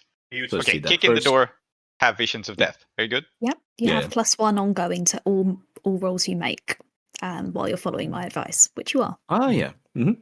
And I get a +1 forward for the previous thing with Screw Tape Run, which I haven't used yet. Yes, that is also true. You know what they are up to. +2. +2. Lovely. 12. Hmm. Tell me what deaths you be visioning. I mean, Screwtape Ronin, I see him dying. So PCs are exempt from this. I can never name a PC either way. So let's see. Who are the NPCs at play? Like we don't have any names for his guys, right? So we don't care about them. Are there any NPCs in obvious danger that we care about? Let me see how the move works exactly. So you name one person who will die and one who will live. Yeah, so you can save someone from the situation. Yeah, that's what I'm asking about. Okay, so you want Screwtape Ronin to die. I mean, okay, I will offer you 2. We haven't named this person. I have a list of other names somewhere. Yeah. But you can, if you would like, have Screwtape Ronin's like second in command definitely survive. This is an option. Just so that you have a person you can reason with. Yeah. Or the person you can name who will definitely be safe is because people are going to be watching now, right? Suddenly this is like an audience thing. Yeah, so you can't name NPCs. I don't think anyone is in immediate danger, actually. Okay. Like you can, I guess what you can do is is Matthew Mark IV a person? Yes, I was about to say Matthew Mark IV is a person, not a human, but a person. Yeah. Matthew Mark IV lives, whatever that means. Okay, Screwtape Ronin will die. Matthew Mark IV will die, but I don't think there's any subtlety here. Like you are ambushing them, so I still think you are doing battle. Sure. I suppose they're ready. They probably had a guy watching the door. I'm a big person walking down. Probably, I don't know. Like when I turn my washing machine on, my house rattles. Yeah. I assume the walls of Sicari's Regret also rattle when I walk forward. Yes. Okay. So I kick the door open. I have a brief vision that confirms that things are going my way. I take out I have my conversation flamethrower open, and I enter the conversation pit. And the first thing I say is !AW plus. Oh wait, no, do battle. Yeah, exclamation DB. Yeah. I should also get +1s. Do I get +1s to both of these for following your advice, or what? Not that it matters. It'd be +1 to both of them because it's any rolls and you've made 2 rolls. Yeah, but it doesn't matter because I got 12 and 10. Okay, so there's a 10+ on both. Yeah, very good. My cool is 0, my heart is 2. Yeah, so I should establish what harm they have, and I can't find the list of harms again. But I'm imagining to have something slightly better than scrap guns, but less good than rifles. So I guess that means they deal 3 harm. I mean, they're arms dealers. I assume they're using their supply. Yes, they are, but they are also not armed to the teeth. They are definitely capable of doing you like a lot of harm if they're kitted out. But they're arms dealers. I don't think it's realistic that they would have their best weapons like slung over their backs as they go out to have a conversation in the garage, right? This is what greed does to you. Yeah, so I'm gonna say they do 3 harm. They might be able to reach for more dangerous things in their cars or in their supply or whatnot, but this is just what basically this is the weapons they carry on them while they have a drink, right? These are similarly also their conversational weapons, not their.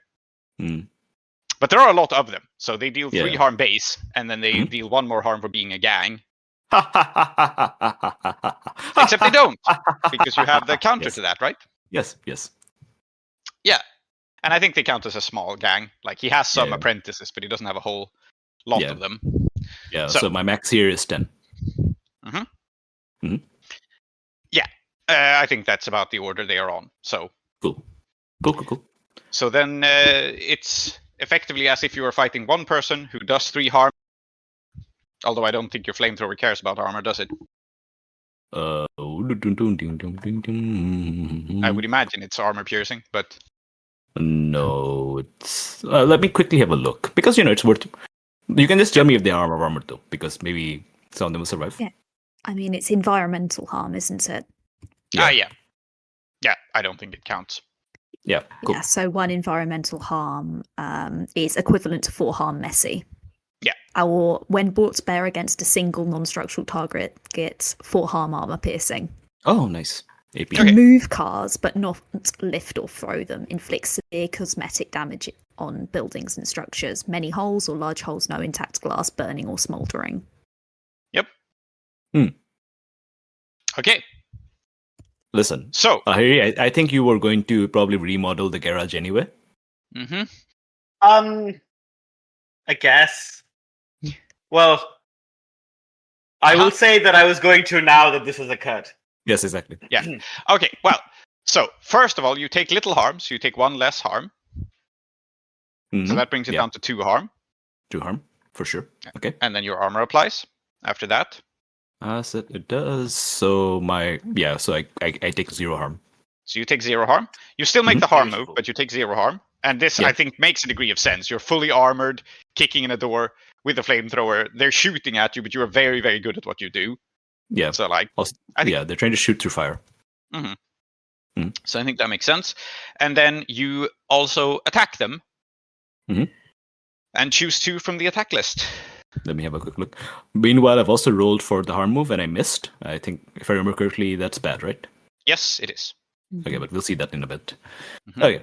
Attacks someone. I get to choose 2. Yes, okay. I inflict +1 harm and I pin them down. Okay. Which I think makes sense. There's fire. So that's 5 harm and it's AP. And that's to a gang. 5 harm to a gang is a lot. Okay. I will offer you a simple choice here.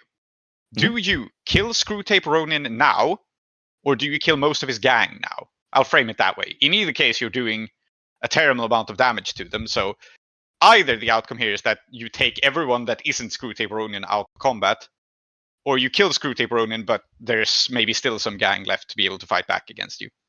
Let's do the latter, where Screwtape Ronin is still alive. Okay. Yeah.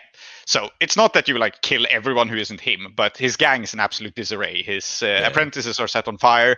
Many of them are burning. You don't die quickly from this, so this is kind of horrible and gruesome. There's panic spreading. Screwtape Ronin just happened not to be nearest to the... Like, this isn't a defensive strategy for him. He just didn't happen to be nearest to the door. So he is still there to react. You are shot at a little bit, and you failed the harm move, so I'm going to tell you what happens. And I'm going to twist them a little bit. So you lose your grip on whatever you're holding, except you can't really drop a flamethrower, but I'm twisting it a little bit. And you...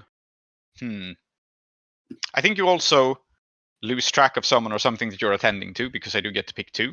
And I think this person will be Perfidelity. Makes sense. However, what I mean by loose grip on what you're holding, and this is the really dramatic consequence here, is that your flamethrower jams and is stuck on open. It won't stop spewing fire everywhere. Okay, very cool. Like, you're shot in such a way that you are now just permanently spraying fire in all directions. You can't stop it. I think this is the interesting outcome. Yeah, the conversation flamethrower still has a lot to say. Yes. Okay. Yeah, this is a problem. When this sort of thing happens with a flamethrower, especially while you're being shot at, you may explode. But because I mean, yeah, there's now a lot of flammable gas that you can't stop going, kind of everywhere. But let's see Perfidelity's move. Just for interest. Not that it makes a difference in this respect. My flamethrower actually operates on sawdust and flour. Okay, good. I beg your pardon? Gas is expensive. Yeah, makes sense. You can burn powders very, very effectively, so yes, that's fine. But it still has a lot of flammable fuel that is now leaking uncontrollable everywhere and catching fire. So very good. Yeah. Perfidelity. You see this happening. Tar-Minotaur has lit the room on fire and then just continues to spray fire. And you are by Matthew Mark 4. And the gang are in disarray. Yes. And Screwtape Ronin is still standing because he's got a shotgun arm, if I remember correctly. Yeah. Oh. Now, what I would like to do is I would like to shoot him in the head with the hunting rifle. I think I've got the hunting rifle to arm. The gang are no longer a problem. The flamethrower is taking them down. Is crouched down by Matthew Mark IV. Pull it out of the side carriage of Mark IV. So you're not unleashing the beast. You're taking a sniper shot instead. No, I think the beast should stay leashed for now, unless it wants to be. But what I want to do after that is run through the fire and take hold of the shotgun arm, and then nothing speak it. Okay, so step 1 is to shoot him. Step 2 is to run up and grab his shotgun. Step 2, step 1 is get rid of the threat. Step 2 is what secrets do you hold? Okay, so I think that you are relatively hidden and not really in a position to be attacked. Okay, you can tell me if you're more comfortable with this being doing battle, or if you are more comfortable with doing an act under fire first to calmly navigate into a position where you can do this in all the chaos. What do you think makes more sense? I mean, do battle is act under fire and then attack someone, so it's both. Yes, both. May I have a suggestion here? Yeah. So I have had visions of death, which basically means as soon as an opportunity comes, this guy's going to die. So maybe there's no actual role to attack him, and it's much more about literally acting under fire to do this complicated maneuver through fire. Right? You're right, actually. So yes, you don't have to attack someone. You can just shoot and kill him because visions of death triggered. That makes sense to me. The shot works. The complicated part is you will have to act under fire to run through the burning room to grab the shotgun arm and then do things speak on it. I think that's much more fair. Yeah, that sounds good. And I think he's still dying as this happens, because I'm not a completely trained knight. I'm still a squire. The shot goes off just slightly to the right, slightly to Perfidelity's stronger side, given that this is a hunting rifle. It's used with two hands. It's enough to kill, but not enough to kill cleanly. Yep. Fantastic. Yeah, and I will act under fire to rush through the flames. Literal fire. Fantastic. Yes. I'm not backing your play because I'm busy. Oh, well. It's a miss. I wouldn't have been able to help anyway. Okay. Interesting. So, I will frame this as... I will give you a choice on a miss here.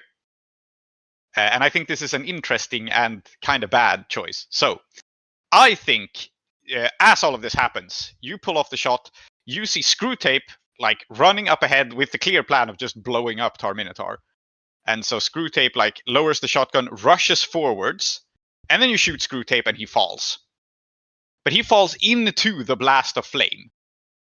And you fail this move to get there quickly enough. So you can run into the fire and grab the shotgun arm and get what you want, and take the flamethrower's harm straightforwardly. Or you can just not do this and lose this opportunity entirely. It's a lot of harm. It is. It is a lot of harm. And I think otherwise, yes, Perfidelity would have done this. But she stays her hand. She looks at her master and she feels the burning need for knowledge. And she stops. Yep. And as you hunting rifle kind of smokes a little bit, cools down, placed down. Ooh. Okay. Burning need for knowledge, huh? I've got a malfunctioning weapon right here. Yes. Right here. I think I tried to wrestle with it for a bit. I probably tried to like empty out like the tank of all the flour and stuff, but so probably it's like something's happened where like if I were to try to remove it, like there's going to be a whole bunch of powder that's going to suddenly get flung out, and then we're going to have a big explosion, right? Yes. Yeah. Yes. So I think I don't even say it. I'm holding this thing. I'm trying to push it towards the ground, away from anything flammable, and I'm just look at you. And it's very obvious. I need you to come in here and fix this thing. Can you do that? I can certainly try. Mm-hmm. Mercer time. Yeah. I'm going to try to back your play by, I'm trying to control this thing and trying to stop it from burning anything while you're fixing it. So I think that's a decent back your play. Please don't burn my building down. Easier said than done. I think at this stage we're more in the lane of like, please don't burn myself down. Oh, for fuck's sake! I am so sorry that I made you say that, because now it seems like if you do die, actually that's somehow good for me, because it's either the building or you. No, I was talking about you. You. Oh, me personally. I see. Yes. I see. Yes. Okay. Yeah. Interesting. Yeah. I think your building's on fire. Well, this is a miss. So as you try to point it to something not flammable, like all you can do is point this in a direction where you don't think it will ignite anything flammable, right? Unfortunately, it turns out, Ahiri, that your most unreliable employee, June, stored the cooking oil in the garage by mistake. This moron who I really need to fire, but is so good at cooking those dumplings. Yes. And so I think fire. It's like a situation of Tar-Minotaur going like, okay, I will not aim it at the fuel and at the oil over there. I'll aim it at this that looks like packed food. Great. No, that was the cooking oil. That was in there. So now the cooking oil is on fire and there's a grease fire rapidly spreading. Fuck me. I am genuinely like, I'm just a guy. I don't know what I can do. Like, I mean, weather eye, check your instincts. I mean, I know what's on the horizon. It's fire. Don't you have leadership? Lead the fire away. Yeah. It's your establishment, you know? Okay, well, Perfidelity, you still get a chance to do something, but this miss has definitely made the situation worse. Yeah, I think this is another lunge forward. Oh, I think, run forward and place her hands on it and wrestle with it, attempting to turn it off. And I think this is where I things speak, because one of the questions on things speak is what's wrong with this and how might I fix it? I think there's something terribly more wrong with it than there is. Sure. Just emptying the fuel. Back your play. Yeah. Okay. Now Ahiri is backing your play. Okay, and the play is thing speak. Just to be clear. Okay. Yes. So to clarify what will happen here, you can thing speak first, and that will give you an answer for what is wrong and how you might fix it. There might also be a move to actually do that, but you will get some understanding for sure. Fantastic. Yeah. Okay. Let's see Ahiri back. Do I roll back? I roll first, right? Yeah. You do. With history, with Perfidelity. Yeah, so that's one. Backing Perfidelity. 3. Okay. So I want to be so clear. If all of us die here, I am blaming everyone else. Yes. Yeah. So Ahiri. Yes. You try to issue orders for people to deal with this situation. And June, your most incompetent employee, goes, "Don't worry, boss," and throws water on the grease fire. Which you were not supposed to do. So, hey, why didn't she put the water in the garage where it makes more sense? She did. She did. They were both here. That's the water that she used. The water on the grease fire. Okay. Tree, I just want you to draw your attention to a message I sent you 2 weeks ago. Please. Yeah, well, the thing is, when I saw that, I was like, but that's not it. That's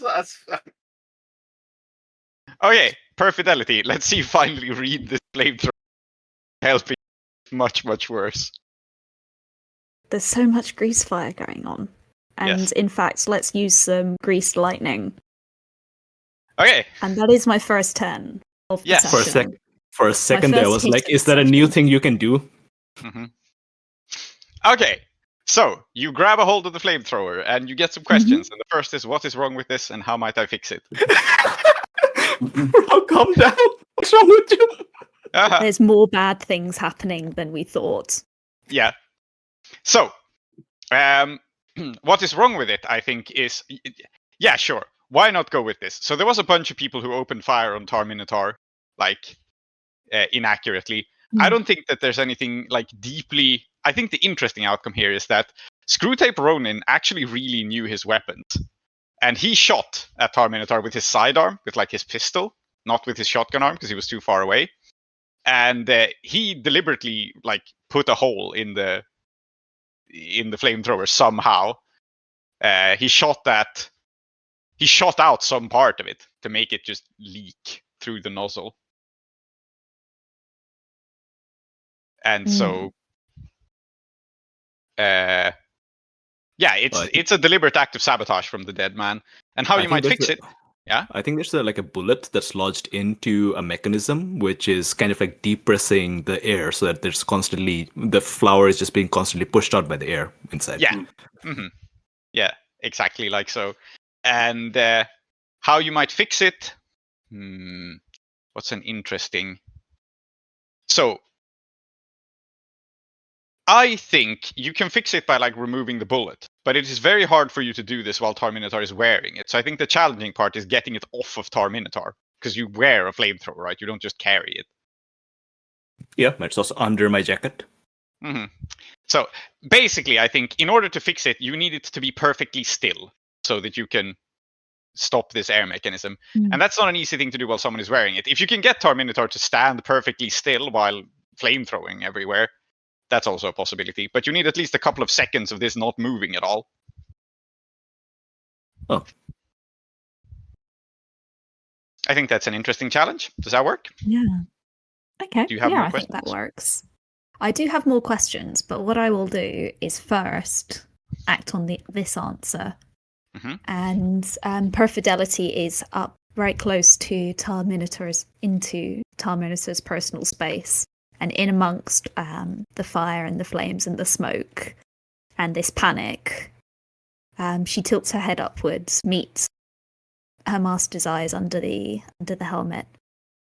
Stand still. I'll fix this.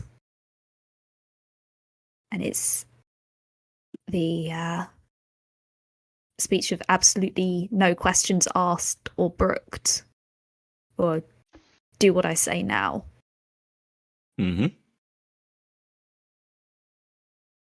Interesting. Is standing still then a move from me? I think so, if this is how we want to frame it, yes. I think it is probably something physically challenging to stand still. Well, no, actually, it could be act under fire. No, I think it's more act under fire. This is more a mental thing. It's not hard to... It's mostly scary to not move while you're on fire. Yeah. Or you're not on fire, but you know what I mean. So it's either me acting under fire or Perfidelity reasoning with me. Yeah, one of the two. Yeah, whichever is more interesting for Perfidelity. We'll spotlight it, I think. I think I'll reason with you. Yeah, I think it's reasoning here because it's the first time. It's one of the first times that Perfidelity has like stood up to you, or at least kind of gone, no, I'm in charge now properly. That in this role as Squire tonight. And maybe it's this steel-backed spirit that's not quite hers, that she's recalling from another person another time. Nice. That's why. Okay. May I back your play? I don't think so, because I think this is almost a backing your play to begin with. I don't think it makes any sense here. Okay, that makes sense. Because you're helping someone help you I get you. do a thing. So. Oh, but there we go. Okay, so it is 7 to 9. So ask what you would have to do to convince them. And so, yeah, straightforwardly, Tar-Minotaur, what does it require you to convince you to follow one of Perfidelity's orders? Because this is an order, and I think it's unequivocally an order. Now, here's the thing. Like, I don't think Terminator's like, whippersnapper, I'll show you what you want. Fucking kid told me what to do. I don't think it's like that as such. I think probably that it's fire. It's really hard to be calm and rational when there's fire going around, even for Terminator. Right? So I think that's the main issue here as such. So I think like a cutting like command from a junior to kind of like cut through all of this. I'm trying to frame it. I know what it is. I'm trying to frame it how to say it. Yeah. I think Tar-Minotaur is going to see this moment, like this moment where you give this order and kind of like step up as you coming into your own fully as an equal almost, and perhaps you are ready. So I don't know if it's necessarily something. So maybe this doesn't work. You can tell me mechanically. I don't think this is necessarily you having to do something to convince me, because we don't have time for that right now. But more like this puts us on a road where I have to think about whether or not you are still my squire, or it's time for you to move on to something else. Does it make sense? I'm fine with it. Salty? Yeah. Sure. Sounds Okay. good. Yeah. So then, Tar-Minotaur, you freeze and stand still. Perfidelity, you insert a screwdriver or something to dislodge the bullet. Do you want to ask your other questions now, or shall I cut away for a moment? Up to you. I think what I would like to ask then are what strong emotions have most recently been nearby this, in terms of what is Tar-Minotaur feeling, and then who Good. handled this last before me in this way, this Okay. thing Tar-Minotaur. in front of me. You mean maintenance-wise, or what? You may answer both, or you may defer the second question to me if you don't know where the flamethrower came from. So the second question is largely about like who last maintained and tinkered with it, yeah? I mean, the obvious answer to that would be Terminator, because Terminator takes care of her stuff, but that's not the interesting answer. So I'm happy for you to take it over to kind of like its origin points. Yeah. So I think I'll defer the second question to you. Okay. But the first one, which is, what have I been feeling through all of this? The strong emotions. A sense of rising despair that Terminator... there's a sense of rising despair from Terminator and confusion that she doesn't know what she's doing as such. It's more like this is the only thing she knows what to do. There was a problem here with Screwtape Ronin. There's problems cropping up all over the place. But she only has one tool to deal with problems. Okay. Is that a satisfying answer? Mm-hmm. Yeah. As for the question of who last maintained this before Tar-Minotaur, it was Vice President Cotopaxi's Batman before this was used to burn down the presidential palace. Interesting.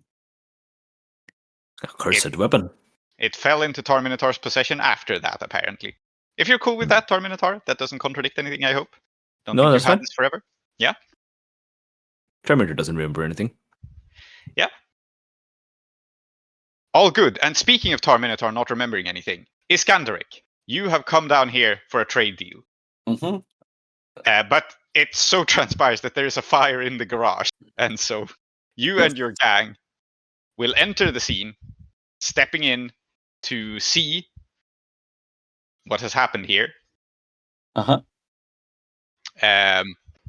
And as you do, Tar-Minotaur, please open your brain to the fact that you are now in the presence of Cazador Sicari. Yeah, let's see what that's like. Mm-hmm. Well, that's what you'd expect. It's a 5. Mm-hmm. Good. So you look up and you get a terrible sense that something is weird. You look up and you see Iskandaric enter with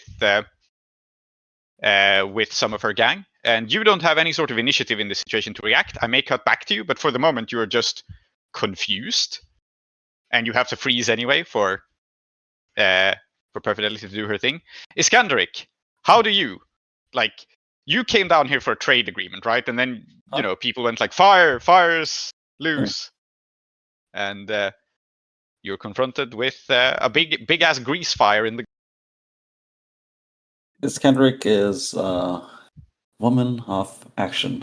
I think if there's a fire, she's gotta put it out. Be the hero. Win the people's hearts, for evil purposes later, of course, but Yes. Yeah. Okay, I mean, I've got a whole gang with me, so yes. And grease fire. How do you put out a grease fire? Sand. Where do I get sand? I think there's sand on like the roads here. Yeah. It's gonna resist this. Maybe pauses for a moment to, and not because like she doesn't know what to do, but more of, oh god, more bullshit. Mm-hmm. It never ends. And then starts directing her guys. It doesn't even have to do direct. Just blow a few sharp, they're drilled. They've been trained. She blows on her whistle like a code, so that they can spread out. Yeah. So I reckon who's here? Like Tar-Minotaur and Perfidelity, of course. Is Ahiri here? Who do I see? Where is Ahiri? Is Ahiri in the garage, or are you in the establishment, not entering the garage at all? I think that the reason I rolled the 2 was that I was in the garage and nobody could hear me tell them what to do over the screams of people being on fire. Yeah. Fair. Unfortunately. So besides the dead gang members, it is then Tar-Minotaur, Perfidelity, Ahiri, and June, the incompetent employee, who is running out to get more water. What? Yeah. Tar-Minotaur and Perfidelity. Who here needs to and is in a position to get away by themselves? To get away by themselves? Yeah, I mean, it's a fire. Yeah. Get out of there. Ahiri can get out of here safely. I don't think that... Well, at the moment, Perfidelity and Tar-Minotaur can't, because Perfidelity is fixing the flamethrower and Tar-Minotaur can't move. I think it's a dramatic moment to have it happen while Tar-Minotaur has to stand still.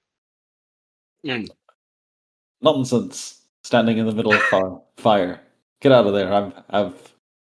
I'm driving in. It's a garage. I can drive in with my thing.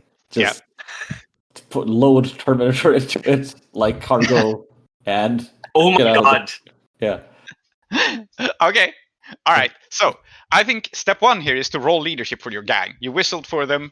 You've called for them. But this is not in line with your impulses, which is to protect their own. Okay. Sure. So you roll plus hard.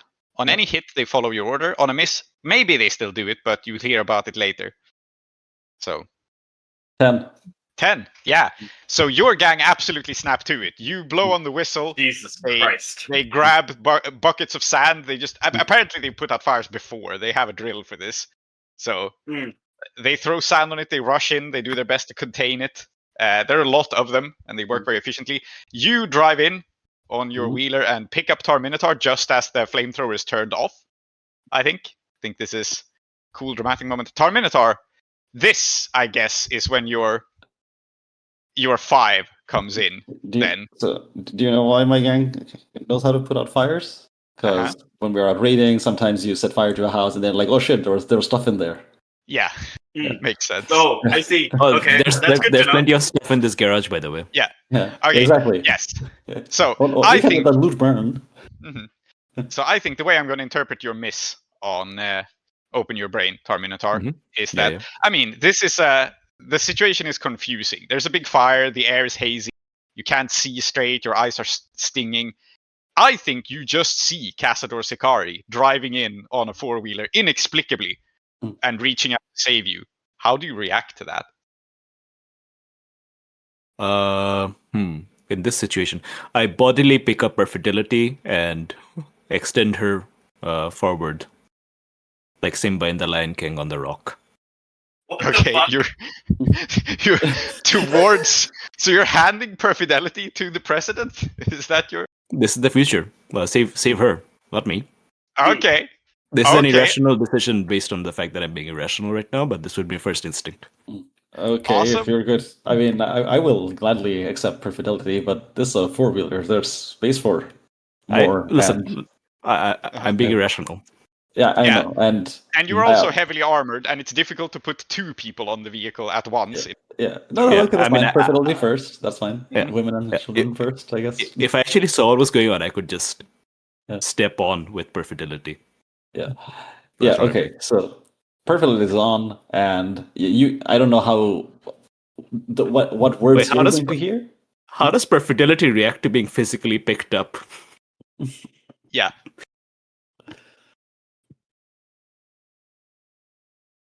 I think at this point she is used to it. If it's What are you Tar-Minotaur, implying? it's go limp like a Okay. cat. Yes. Exactly. Okay. So Perfidelity is handed off onto the four-wheeler. Wait, what happens when Does this happen? Has it happened? What happens when Terminator goes into a fugue state? Oh no! Yeah, so we'll find out, because Iskandaric is going to continue talking to you, and I don't know what words you're going to hear, but the words that Iskandaric says is something akin to, like, stop standing there like a fucking washing machine. Get in. Why do you know what a washing machine is? What? Well, you see, Iskandaric now has old memories, and they apparently Yeah, drink old washing memories. machines. So, because of the You surgical don't think implant, Iskandaric knows what a washing machine is. It all Just makes because the sense. apocalypse doesn't mean people don't wash their clothes. It's not. We have Yes. electricity here. It's not that hard to get something spinning with Yeah. water in it. That's true. Sure. Yeah. Well, you get the orders barked to you by who you believe to be is your dead president, Tar-Minotaur. Okay. So I hear it right. It's just that I don't understand who's saying it to me. Yeah, exactly. Don't just stand there like a fucking washing machine. What are you doing? Of course, it's time to snap to action and put out the fire. Okay, Right. so you join the gang. Yeah. I wasn't Okay. told what to do. Just like don't stand there like a washing machine. Yeah.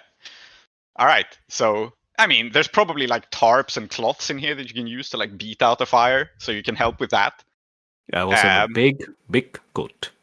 Yeah, big coat. Use that to beat the fire out. Makes sense. Mhm. And so, Iskandaric, do you drive away with Perfidelity? Because your vehicle is next to a fire. It's probably not advisable to park here.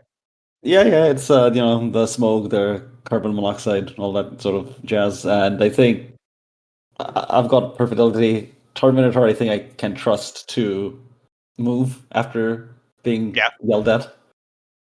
So, gear goes into reverse, stomps on the accelerator, and we're out of there. Yeah. All right, you drive out. Perfidelity, do you say anything to Iskandaric as you're carried away? Ooh. I've got a proposition. Yes. Hey, Aadiyat, do you want to open your brain to me? And I'll open my brain to you. What if we opened our brains to each other in the garage fire? Yes.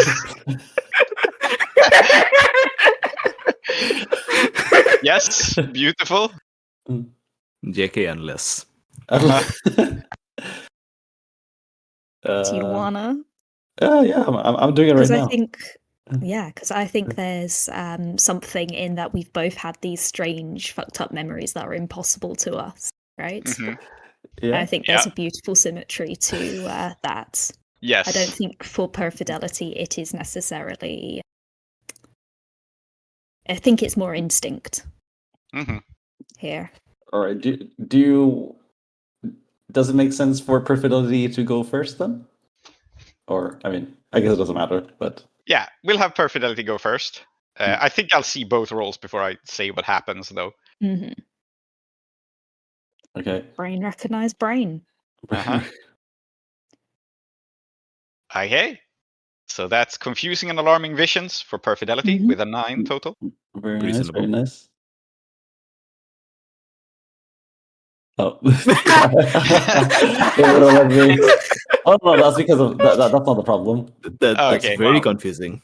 Yes, I love that. Plus No, exclamation point. Yeah. Yeah. That's not the problem. Same, bro. Yeah. Yeah. Same, It's- Frey. That's how I feel as well. There you go.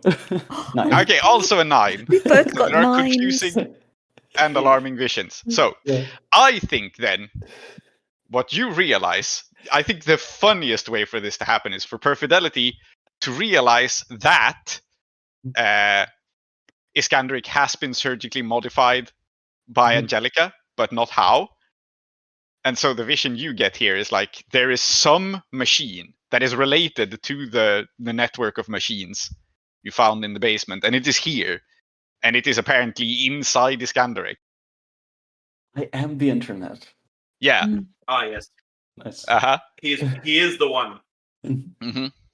And Iskandaric, yeah, let's wrap on this. Because we're wrapping up here. We're ending the session. Mm-hmm. So, I just want to make sure I get this right. Yes, Iskandaric, you realize that Perfidelity Evergreen is somehow your only source, your most important source of information on Kayvan Kagan, Oh. the raider that you have. I don't know if you've feared, but you have had premonitions of a raid as Iskandaric. And you realize that somehow Perfidelity is the person who can find out about his movements. Oh boy, but that's interesting. Okay, I will sort this out later because Iskandaric doesn't really remember why she fears him or ran away. Yeah, nice. Yeah. And I think that is a good moment to wrap the session up on, actually. Should we have a roll to see if we can actually put out the fire? I think Oh, yeah. I think it's not that interesting. I think the fire, basically, we've had so many misses that something that will be established here is the fire will deal damage to Sikari's regret, but it will not burn it down because it's on Tree's character sheet. Like, so That's nice. yeah. So I think it's one of those cases where a roll isn't really interesting because it's not possible for the regret to entirely burn down to the ground, but nor is it possible for it to come out of this unscathed, I think. So Okay. it's sort of the middle result by default. Okay. There was just something about the way Tree said, "That's nice." Like the I'm just saying. Like, the resignation. Yeah. Yeah. So I think you will put out the fire eventually, but there have been a lot of misses, so there will be some consequences for Raj having been on fire. Indeed. Consequences that I'm going to get on my thing and just leave from. Yes. Good. So let us wrap it here. Check in next session for whatever the fuck this is. See you then. Goodbye. Bye. Goodbye. So long. Farewell. Auf Wiedersehen. Adieu. You've been listening to Desperate Attune Season 3, called No Anthem. I've been your host, Holly. With me have also been Zoheb, Aadiyat, Salty, and Tree. If you'd like to support our show, you can do so at patreon.com/desperateattune, which will give you access to our Discord and also give you access to our episodes 1 week early. If you'd prefer a one-time donation, you can do so at ko-fi.com/desperateattune, or you can buy our book Sun Mirror at desperateattune.itch.io. The intro music is Steady Now by Waterflame, and the outro music is Ready Now, also by Waterflame. Our logo design is by Fahim, Anzoom, Rumman. Thank you for listening to Desperate Attune, and we hope to see you again next episode.